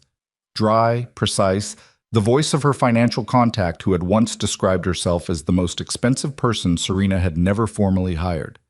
Beneficial owner is a family trust registered in Liechtenstein. The settler of the trust died 4 years ago. The trust continues under a successor trustee arrangement. The successor trustee is a natural person, Italian national, currently resident in Monaco. A pause. The name on the trustee registration is not Cassian Moretti. Serena's hand tightened on the phone. What name? She said. Her contact said the name. Serena stood very still. She turned slowly and looked at the salon, at the table, at Cassian sitting with his hands flat on the pale wood, and at Lorenzo standing at the far end with his arms crossed, and at the two men on the door, and she ran the name her contact had just given her through every file of her memory. The financial documents, the log, the Zurich audit report, the photograph Lorenzo had shown her in the corridor outside the salon 3 hours ago. The photograph of Cassian Moretti. The photograph Lorenzo had produced from his jacket when she'd asked him who was responsible. She thought about the sequence. The photograph first, before documentation, before the drive, before the audit report. A photograph which proved nothing except proximity. And then the documentation, provided by Lorenzo, interpreted by Lorenzo, sequenced by Lorenzo, in an order that told her a story. She thought about who had access to the dormant operational account. 4 people. Lorenzo. Herself. The Zurich administrator. Cassian. She thought about Victor. Victor, who had been Lorenzo's most trusted operative for 11 years. Victor, who had been in the security station with Lorenzo when she'd arrived there. Victor, who had made the move toward the service corridor rather than engaging directly. She thought about Lorenzo's face in the corridor outside cabin 7 when they'd found it empty. The expression she'd interpreted as a man experiencing failure. The expression that could also, she now understood, be a man experiencing a plan departing from its intended shape. She thought about Cassian in this room, seated, compliant, giving her a name in Vienna and an address and a phone number. Too fast. Too clean. The compliance of a man who has calculated that compliance is the correct move, not the compliance of a man who is broken. She thought about what Cassian had said on the platform, about her needing to fail, about the ordinary life collapsing, about the organization needing her back. All of it true. All of it building the picture of a man guilty of everything Lorenzo had said. The name her contact had given her was not a name she associated with Cassian. It was a name she associated with the early organizational structure, the pre-grandfather era, the formation period, the network that had existed before her grandfather had taken control and restructured everything around himself. A name from before Cassian, a name that belonged to Lorenzo's father's generation, a name that Lorenzo would know intimately and that Cassian would know only in historical context. She ended the call. She looked at the room. Lorenzo was watching her with the attentiveness of a man reading a face. She had told him in the corridor before they'd entered the salon the first time that he needed to put his grief somewhere else, that he had grief all over his face. She had interpreted that grief as grief about Cassian. She was no longer certain what it was grief about. "Excuse me," she said. Her voice was level. She looked at the men on the door. "I need some air. I'm going to the aft deck." "I'll come with you," Lorenzo said. "I'd like a few minutes alone," she said. "I'll be on the aft deck." He held her gaze. She held his. "Of course," he said, and smiled, the way he had always smiled at her. The smile of a man who had known her since before she understood what the world was. The smile of family. She walked to the salon door. The men opened it for her. She moved into the corridor and kept her pace steady, unremarkable, the walk of a woman who needed air and was going to the deck to get it. She did not go to the aft deck. She went back to the security station. The 3 loyal team members were still at their posts. She entered, closed the door behind her, and put her back against it. "I need to reach the Zurich administrator directly," she said. "Not through any system on this vessel. Do you have an independent satellite uplink that Lorenzo does not control?" The senior of the 3, a woman named Brecht, compact and deliberate, 12 years with the organization, looked at her. "There's an emergency beacon system," Brecht said. "Secondary to the main comms. It has a data channel." "Can it reach Switzerland?" "It can reach anywhere. Then I need to use it, Serena said. Right now. Brecht looked at her for 1 second. 1 second of assessment, direct and unblinking, the look of a person deciding where they stand. Yes, Miss Vale, she said. Serena sat down at the secondary console. The vessel moved through the dark water. Somewhere above her, on the aft deck she hadn't gone to, Lorenzo De Luca was waiting for her with the patience of a man who had been patient for a very long time, who had built everything he needed around a single variable, her return, and who had not yet understood that the variable had resolved differently than he'd planned. She opened the data channel. She began to type. And in the main salon behind 2 men on a door, Cassian Moretti sat with his hands flat on a pale wood table and his eyes on the middle distance. And the expression on his face was not the expression of a man who was finished. It was the expression of a man who was waiting for the person in this building, in this vessel, who was actually as intelligent as he was to figure out what he'd been trying to tell her since the engine room, when he had stood 6 feet away from her on a wet platform with a weapon half drawn and had looked at her with something she'd named relief. Not relief at being caught. Relief that she had arrived. Relief that the right person was finally on the vessel, asking the right questions and moving in the right direction, before anyone could stop her from getting there. The Zurich administrator picked up on the second ring. His name was Holst. 53 years old, 19 years with the organization, a man so methodical that he kept handwritten logs of his digital transactions in a leather notebook that he replaced every 6 months and stored in a fireproof cabinet. Serena had met him twice. Both times he had shaken her hand with the careful formality of someone who understood exactly who she was and chose to treat that knowledge as a professional fact rather than a source of either deference or anxiety. She had respected him for that immediately. "Miss Vale," he said. No surprise in his voice. Either he'd been expecting her call or he'd trained himself out of audible surprise long ago. "The audit report you sent to Lorenzo," she said. "The dormant operational account. The transfers to Luxembourg." "Yes." "How did you identify the originating authorization?" A pause. The careful pause of a precise man, verifying internally that he was being asked what he thought he was being asked. "The transfers were authorized through the account's dual control system," he said. "Each transfer required 2 authorizations, one from the account administrator, myself, and one from an account principal." Serena's hand tightened on the handset. "You authorized them," she said. "I did not," Holst said. The flatness of it was absolute. "My credentials were used. That's a different thing. Someone with access to my authentication token authorized the transfers from my side. I discovered this during the routine review because the token usage timestamps did not correspond to my working hours." A pause.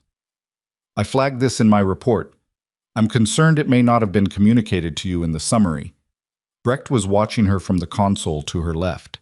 Serena kept her eyes on the secondary terminal's screen, on the data channel, on the small physical anchor of the keyboard under her hands.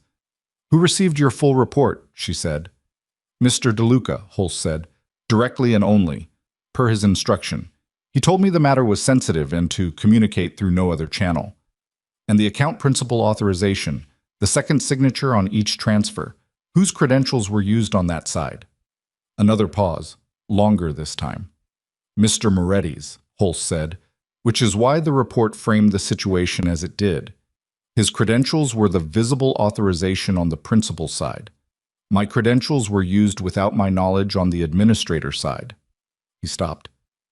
"Miss Vale, are you telling me that Mr. Moretti's credentials were also used without his knowledge?" She didn't answer that directly. "Who has the technical capability to spoof dual control authentication on that account system?" "Someone with deep familiarity with the system architecture," Holst said. "The authentication is not standard commercial software. It was custom built for us approximately 8 years ago. The people who understand it at the level required to spoof it are—" He stopped himself, and she could hear him running the list in his own mind. "Very few," he said. "The original development team, which is external and has been disbanded, and the people within our organization who were involved in the implementation and have maintained access since." "Who oversaw the implementation?" "Mr. De Luca," Holst said. "He managed the entire security architecture project personally. It was before my time at the senior level, but I have the project records." The data channel terminal in front of her was showing its connection status: active, encrypted, routed through the emergency beacon system that ran on an independent power circuit with its own antenna array on the vessel's superstructure. A system Lorenzo had not mentioned to her when he'd walked her through the vessel's capabilities. A system she'd only known about because Brecht had told her. A system that Lorenzo had not, in 8 years of using this vessel for sensitive operations, ever mentioned existed. "Holst," she said, "I need you to do something immediately, before this call ends." "Yes." "Access the account's full authorization log, not the summary I assume was in the report, the complete raw log, and send it to an external address." She gave him the address of her financial contact. "Encrypted under the Vale family private key, not the organizational key." The Vale family key is registered in a Liechtenstein notary's office and cannot be accessed by anyone currently on this vessel. Can you do that in the next 5 minutes? 3, Holst said. "I'll call you when it's sent." She ended the call. She looked at Brecht. "How many people know about this secondary communication system?" Brecht considered it. "Vessel crew, for emergency certification purposes. Myself and the 2 people with me. The Maritime Authority registration requires it to be disclosed to flag state, but not to operators." A beat.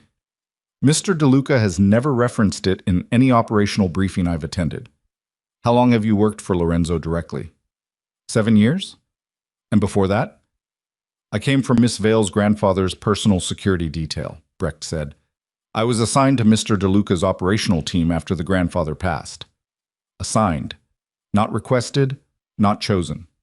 Assigned by the organizational transition, which had been managed in those early months after her grandfather's death by the person who had taken charge of continuity, by Cassian Moretti. Serena stood up from the console. "I need to go back to the salon," she said. "I need you to keep this channel open, and I need you to do something that is going to seem outside your normal operational parameters." Brecht waited. "If I am not back in contact with you within 20 minutes, Serena said, I need you to use this channel to contact the Zurich office and instruct Holst to file the complete audit documentation with the 3 external parties listed in the Vale family's legal standing instructions. You'll find the standing instructions registered with the same Liechtenstein notary. The 3 parties are all outside the organization, and the filing cannot be recalled once sent." She looked at Brecht directly. "Do you understand what I'm asking?" "You're asking me to create an external accountability mechanism," Brecht said. "That activates automatically if you're prevented from returning." "Yes." Brecht nodded once. 20 minutes, she said. "Starting now." Serena left the security station. In the corridor, she paused for exactly 2 seconds, her hand on the wall, feeling the vessel's movement through her palm. The long, slow pitch and recover of open water, the engine's steady insistence beneath it. She had been awake for 21 hours. She could feel that now in the specific heaviness behind her eyes, the slightly disconnected quality of thought that came with extended operational alertness, the body running on something thinner than sleep. She had worked through worse. She told herself this and believed it approximately halfway. She walked back to the main salon. The 2 men on the door let her in. The room was as she'd left it, Cassian at the table, Lorenzo at the far end, standing. The difference was that Lorenzo had turned to face the door when she entered, and the expression on his face was the expression of a man who had spent the time she was absent running calculations and had arrived at a result he was not satisfied with. She closed the door behind her. She walked to the table. She sat down across from Cassian. She set nothing on the table, put nothing between them, gave the moment no props because props were for people who needed to manage the atmosphere. She was done managing the atmosphere. She looked at Lorenzo. "The Luxembourg Trust," she said. "The beneficial owner. Tell me the name." Lorenzo's expression didn't change. "Cassian Moretti," he said, "as I told you." "That's not the name on the trustee registration," she said. The room was quiet for 3 seconds. The engines. The water. The air conditioning's low note. "Who did you speak to?" Lorenzo said. "Someone independent," she said. "Someone without organizational access." She kept her eyes on him. "The registered successor trustee of the Luxembourg vehicle is Marco DeLuca, your father's brother, dead 11 years. The trust was established during his lifetime and has continued under a succession arrangement you would have inherited authority over at his death." She let that sit for exactly 1 beat. "Your family's money, Lorenzo, moved through an account that was spoofed to look like Cassian's authorization." Lorenzo was still. The quality of his stillness was different from Cassian's stillness. Cassian went still the way a very controlled person goes still, the stillness of will over instinct. Lorenzo's stillness was the stillness of a man who has heard something he wasn't certain he was going to hear and is taking the moment before response to build whatever comes next. "That's not," he started. "Holst told me you managed the authentication system's implementation personally," she said. 8 years ago. Custom architecture, small circle of people with deep technical access. Sufficient access to spoof dual control authorization and make it look like 2 other people signed off on transfers that actually went to a vehicle in your family's name. Serena. His voice had changed. The warmth was still there. That was the thing. Even now, the warmth was in his voice because it was not a performed warmth. She had been right about that. It was genuine, which made it the most complicated thing in the room. "You're exhausted. You've been awake for—" "Don't," she said. He stopped. "How long?" she said. He looked at her across the salon, across the pale wood table and the documents and the tactical map, and 5 years of absence and 34 years before that, and she watched him decide. "The transfers began 14 months ago," he said, "after the Geneva probe, after I understood that someone was testing the organization's defenses and that we were more exposed than I'd realized." He moved from the far end of the table, slowly, and sat down at the table's side between them, equidistant, like a man joining a conversation rather than controlling one. "The 11 million was not misappropriation, Serena. It was operational capital, moved to a vehicle I controlled because I did not trust the standard channels. I intended to use it to fund the independent investigation into the Geneva breach, into your grandfather's death." "Without telling Cassian," she said. "Without telling anyone," he said, "because I did not know who I could trust." "So you moved $11 million through a fraudulently authorized account transfer using Cassian's spoofed credentials," she said, "as operational capital for an investigation you were running alone, which produced evidence pointing to Cassian as the primary suspect." Lorenzo held her gaze. "Yes." "Do you hear how that sounds?" "I hear how it sounds," he said. "I also know what I found. The communication log is real. The Varro connection is real. Cassian's knowledge of the account architecture is real. I didn't manufacture the evidence against him, Serena. I found it, and then I moved money through a method I should not have used because I was trying to operate without exposure in a situation where I did not know the full picture." From across the table, Cassian spoke for the first time since she'd returned to the room. "He's telling the truth about that," Cassian said. She looked at him. "The communication log is real," Cassian said. "The Varro connection is real. I did interface with Petrov's people. I did run an operation that touched the Geneva accounts." His voice was the same as it had always been, measured, low, each word placed with the care of a man who had never had the luxury of saying things he didn't mean. "What I did not do is kill your grandfather." The room waited. "Then what did you do?" she said. "I was trying to save him," Cassian said. "Your grandfather knew he was being poisoned. Not cardiac arrest.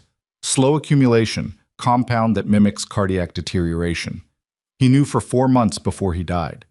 He told me, and only me. And he asked me to find who was doing it without raising an alarm inside the organization, because he believed whoever was responsible was inside the inner circle." He looked at his hands on the table.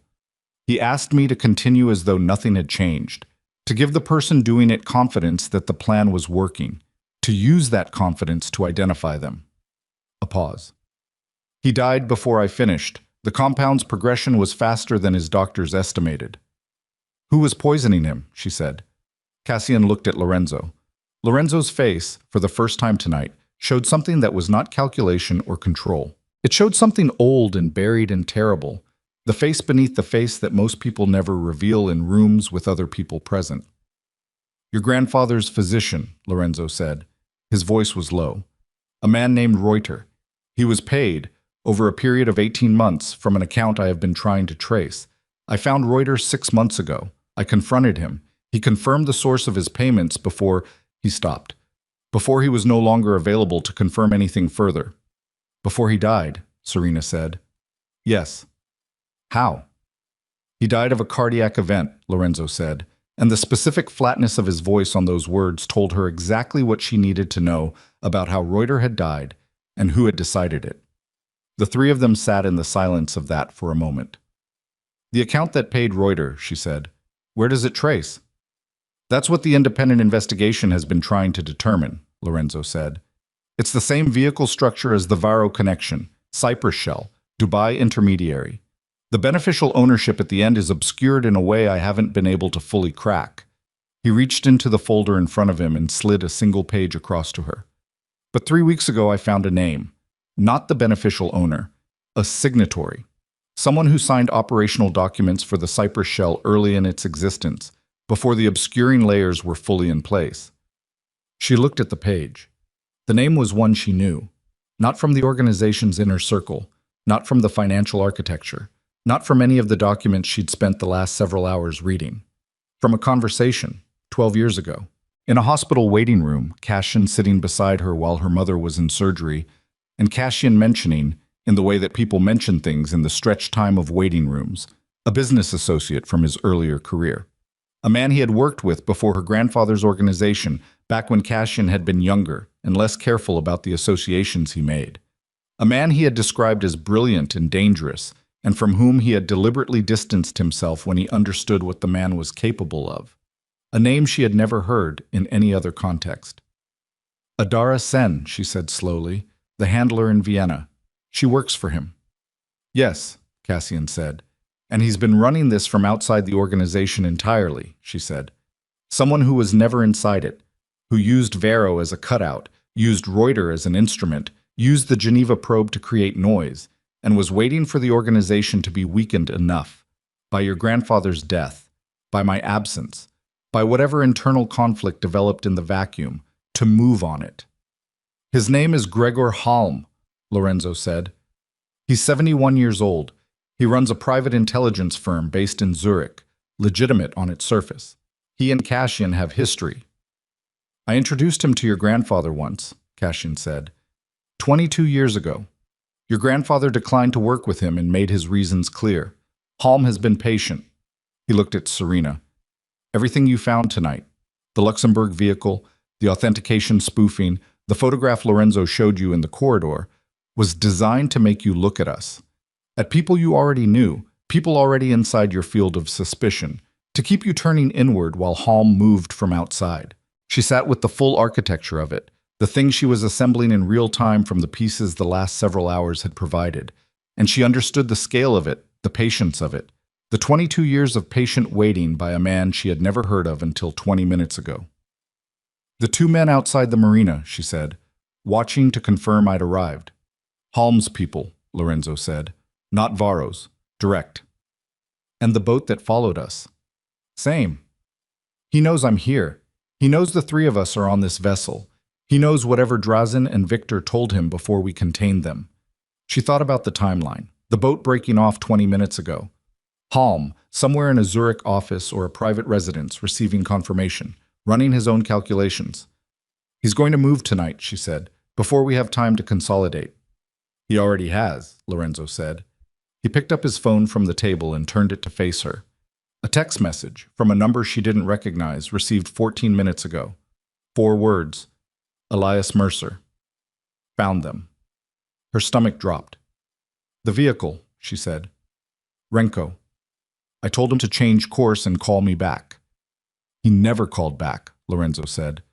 We've been trying to reach the vehicle for the last 40 minutes. She stood up. In the next 30 seconds, she crossed the salon, opened the door without looking at the men on it, moved into the corridor, back to the security station at a pace that was not running but faster than any other speed, and pushed through the door. Brecht looked up immediately. 17 minutes remaining, Brecht said. I need the vehicle's last GPS position, Serena said. Renko's phone, the vehicle itself, anything. And I need to know if there is any small craft aboard this vessel. The rigid inflatable in the aft housing that Cassian mentioned. The inflatable is there, Brecht said. I confirmed it when we left the harbor. Range.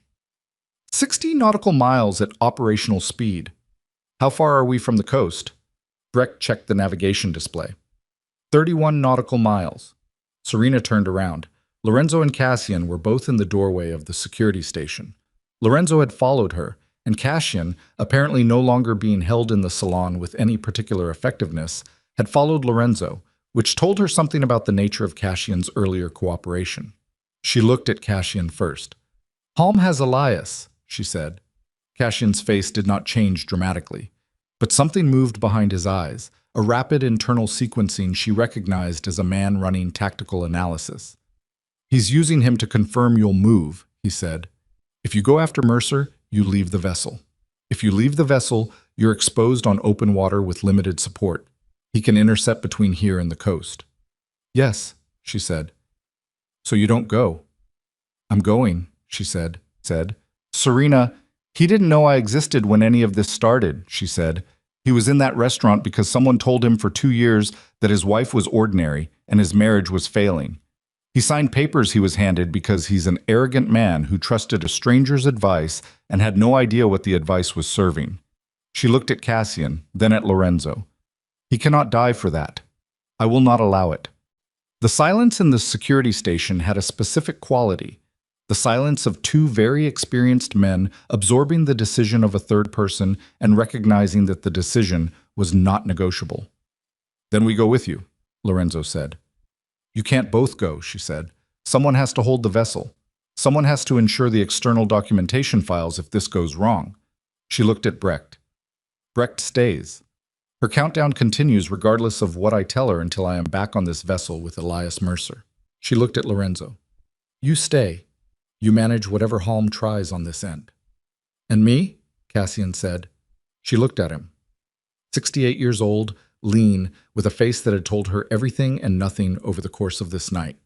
A man who had run an independent operation inside the organization her grandfather built, who had spoofed nothing and moved nothing, and who had sat in a locked cabin waiting for the right person to ask the right questions. Because the only way to draw Halm fully into the open was to let him believe the organization was destroying itself from within. "You're coming with me," she said. His eyebrow rose fractionally. "You know Halm," she said. "You know how he operates. You know what he'll have prepared and where the gaps in it are." "I'm 68 years old. I know," she said. "Try to keep up." The rigid inflatable was in the aft housing as confirmed, a serious piece of equipment, not a recreational craft. 8 meters, twin outboards, the kind of hull that moved over open water in conditions that would stop most small craft. Someone had stocked it 3 days ago with the thoroughness of a man who prepared for several outcomes. She found water, emergency medical supplies, communications equipment, and in a dry bag secured under the forward thwart, a case she opened to find 3 weapons and ammunition cached with the same unhurried preparation. She took one. She looked at Cassian. He took one without comment. The coast was 31 nautical miles. At the inflatable's operational speed, it was 45 minutes of cold water and wind and the open Atlantic between them and the mainland. And for all 45 of those minutes, she stood at the helm with the throttle open and the hull lifting at speed and the spray coming over the bow in sheets. And Cassian sat aft with his weapon on his knee and his eyes on the water around them, and neither of them spoke because there was nothing to say that the engines weren't saying already. The vehicle's last GPS position had come through from Brecht 7 minutes after they launched. A warehouse district on the southern edge of the port area, 3 kilometers from the secondary location Renko had been routed away from. Halm's people had been waiting on the alternate routes, had anticipated the change of course, had resources positioned across multiple approaches. 22 years of patience, and Serena had been back in the organization for less than 12 hours. She cut the engines 400 meters offshore and let the inflatable drift in under the ambient noise of the port. Cold. Dark. The industrial smell of the waterfront, diesel and salt, and the particular flatness of water in a sheltered commercial harbor. They came ashore on a concrete landing below a service road. She checked her weapon. Cassian checked his. They moved without discussion, in the way of people who have separately spent their lives in situations that require this kind of movement and don't need to rehearse the language of it. The warehouse district was 3 interconnected blocks of mid-century industrial buildings, half of them dark at this hour, working facilities for the port's secondary cargo operations. She had the last GPS coordinate on her phone. She moved toward it. Cassian touched her arm once, stopped her. He pointed. A vehicle, black, idling, parked against the warehouse wall 60 meters ahead, engine running, a man visible in the driver's seat. 2 options, and she chose correctly. They came at the vehicle from opposite sides, and the driver saw Cassian first and reached for something, and Cassian opened the door before he could reach it, and the conversation was over before it required anything further. The building was a transit warehouse, high ceiling, empty except for cargo pallets stacked along the walls, and a cleared space in the center where the floor was bare concrete under inadequate lighting, a construction lamp on a stand throwing hard shadows. 3 men standing.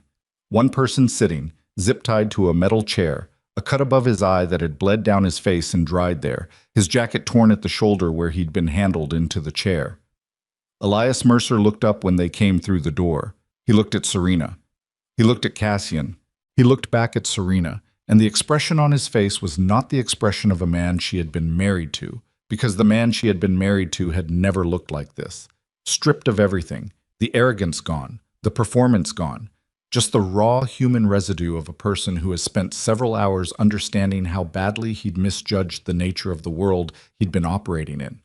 The 3 men moved, 2 toward Serena, 1 toward Cassian, and the next 90 seconds were very loud and very close and involved the hard concrete floor twice, and the cargo pallet edge once, and the specific animal clarity of a body that has stopped thinking and is operating entirely on what it was trained for. She came up from the floor with blood on her lip where she'd caught an elbow and her weapon in her hand. 1 man down. Cassian had the second against the wall.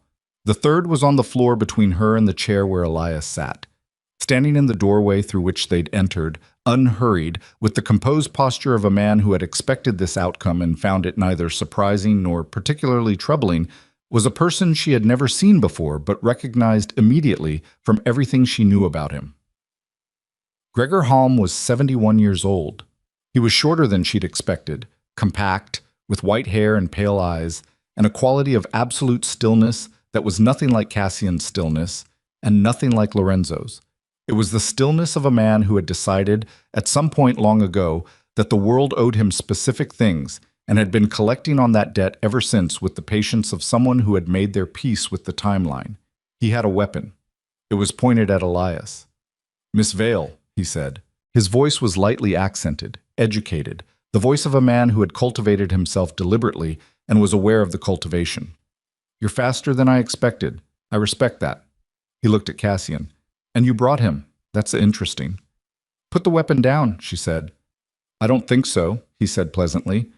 "I think instead we're going to have a brief conversation about the organization's future, because that is a conversation that has needed to happen for 22 years, and tonight seems to be the occasion for overdue conversations." "You've been waiting 22 years to have a conversation," she said. "That's what this is." "Your grandfather insulted me," he said. The pleasantness didn't change. It was the pleasantness of a man who had separated his emotions from his voice so long ago that the separation was now structural. "He told me I was not the kind of person the organization worked with. He was specific about his reasons. He was not wrong, incidentally. I am not that kind of person. But the manner of it." He paused. "He dismissed me in front of 3 people whose professional opinions I valued. 22 years ago." She looked at him, at the weapon aimed at Elias, at the distance between herself and Halm, which was 10 meters of open warehouse floor, which was not a distance she could close before a trigger was pulled. "You spent 22 years, she said, "and you killed a man, and you corrupted a physician, and you built a criminal infrastructure across 3 continents, and you used my marriage as an instrument, because my grandfather said you were not the kind of person he worked with." "The manner of it," Halm said again, as though she'd missed the point. "The manner," she repeated. She looked at Elias.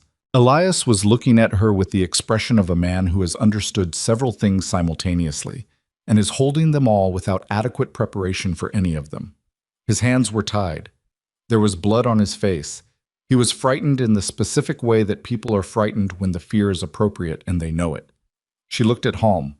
She made the calculation that she'd been trained to make and that she'd spent 5 years trying not to need. Angle, distance, her weapon versus his, her body versus the 10 meters, and what the geometry permitted.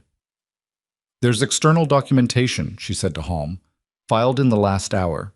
Zurich auditor, Liechtenstein notary, 3 external parties. Everything.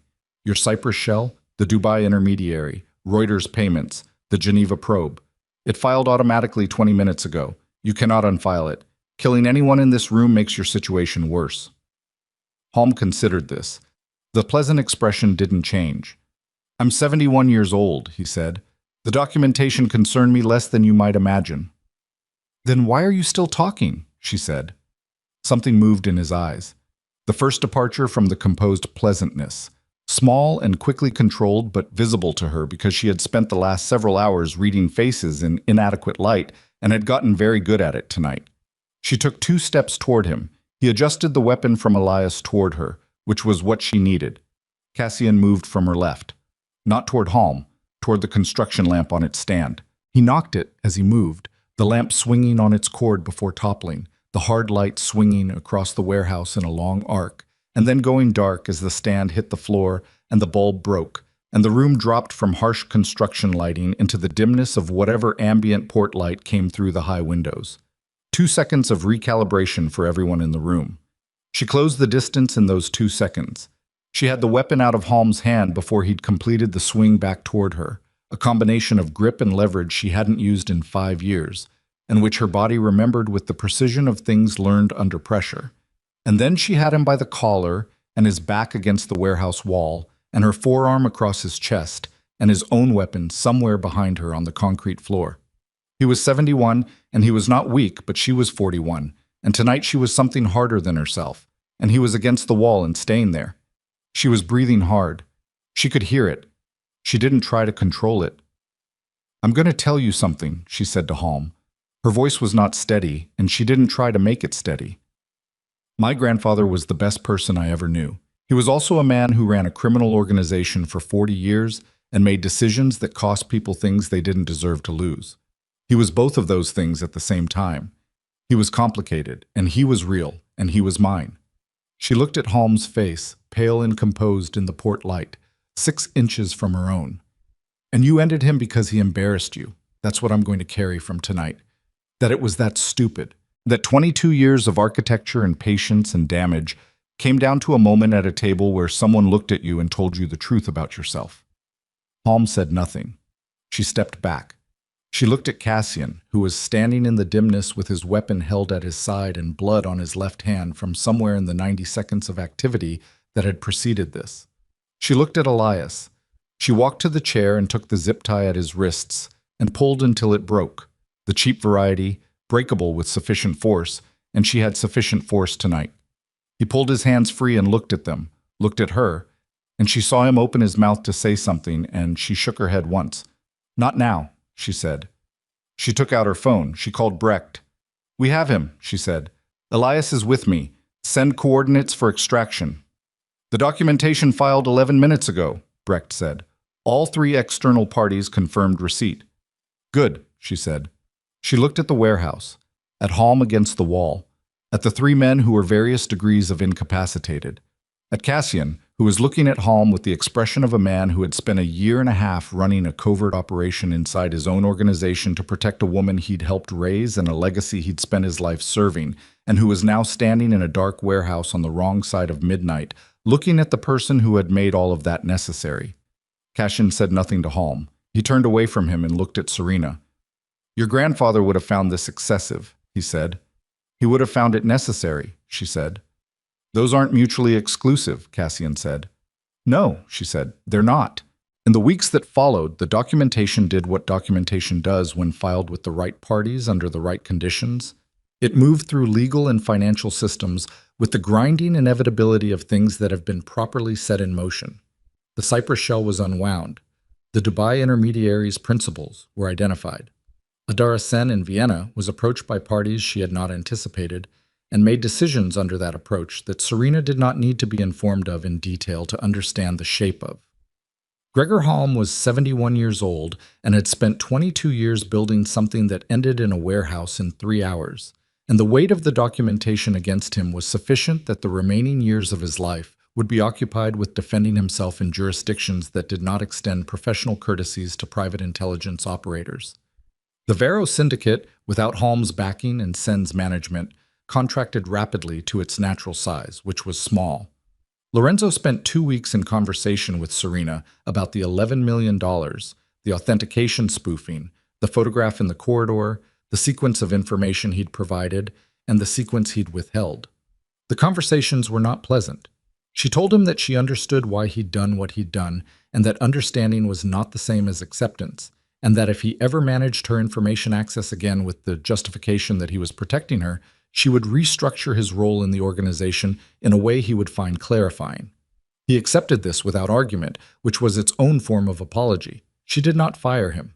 The organization needed people who were effective, and Lorenzo was effective, and purity was a standard that the work did not permit.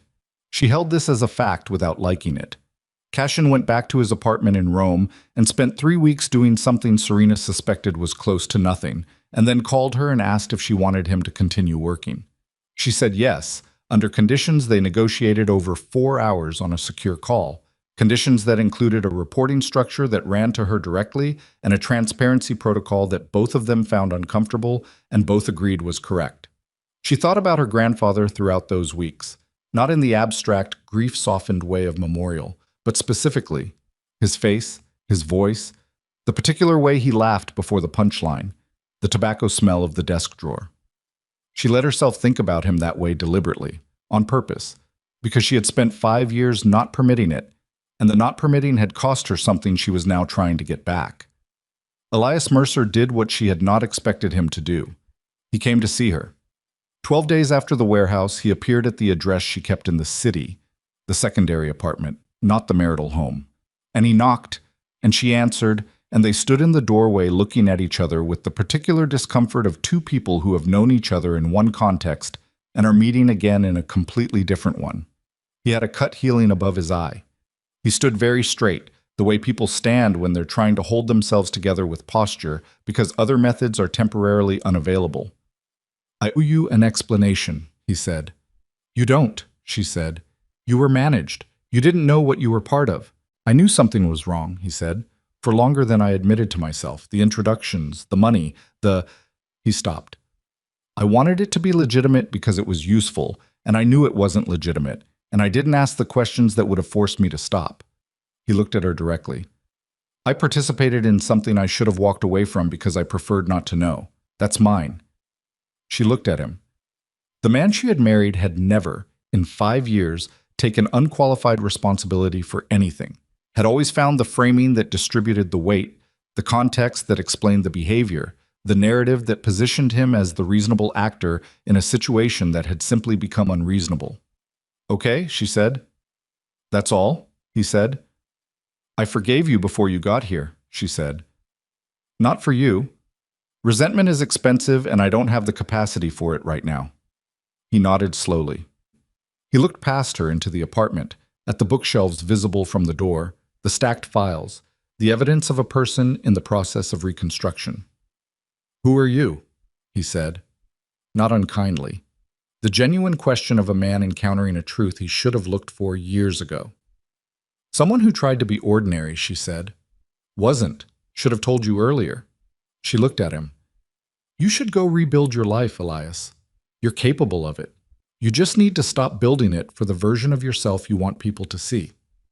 He was quiet for a moment. Then he said, "I'm sorry about your grandfather." "Yes," she said. "Me too." She closed the door. 3 months later, she stood on the deck of the restored superyacht as it moved through open water at dawn, the light coming up low and gold over the horizon and the coast, receding behind them. And the organization was 3 months into the restructuring that was the hardest and most necessary thing she had ever built. The dismantling of its most damaging operations, the reorientation of its logistics and security infrastructure towards something that could exist in daylight, slowly, piece by piece, without destroying what her grandfather had spent 40 years assembling. It was not clean work. There was no version of this work that was clean, but she was done with the version of herself that stood at a restaurant table and signed papers while someone who had never understood her planned for her surrender. The water ahead of them was open. The horizon was empty in every direction, which was not, she had come to understand, a condition to be afraid of.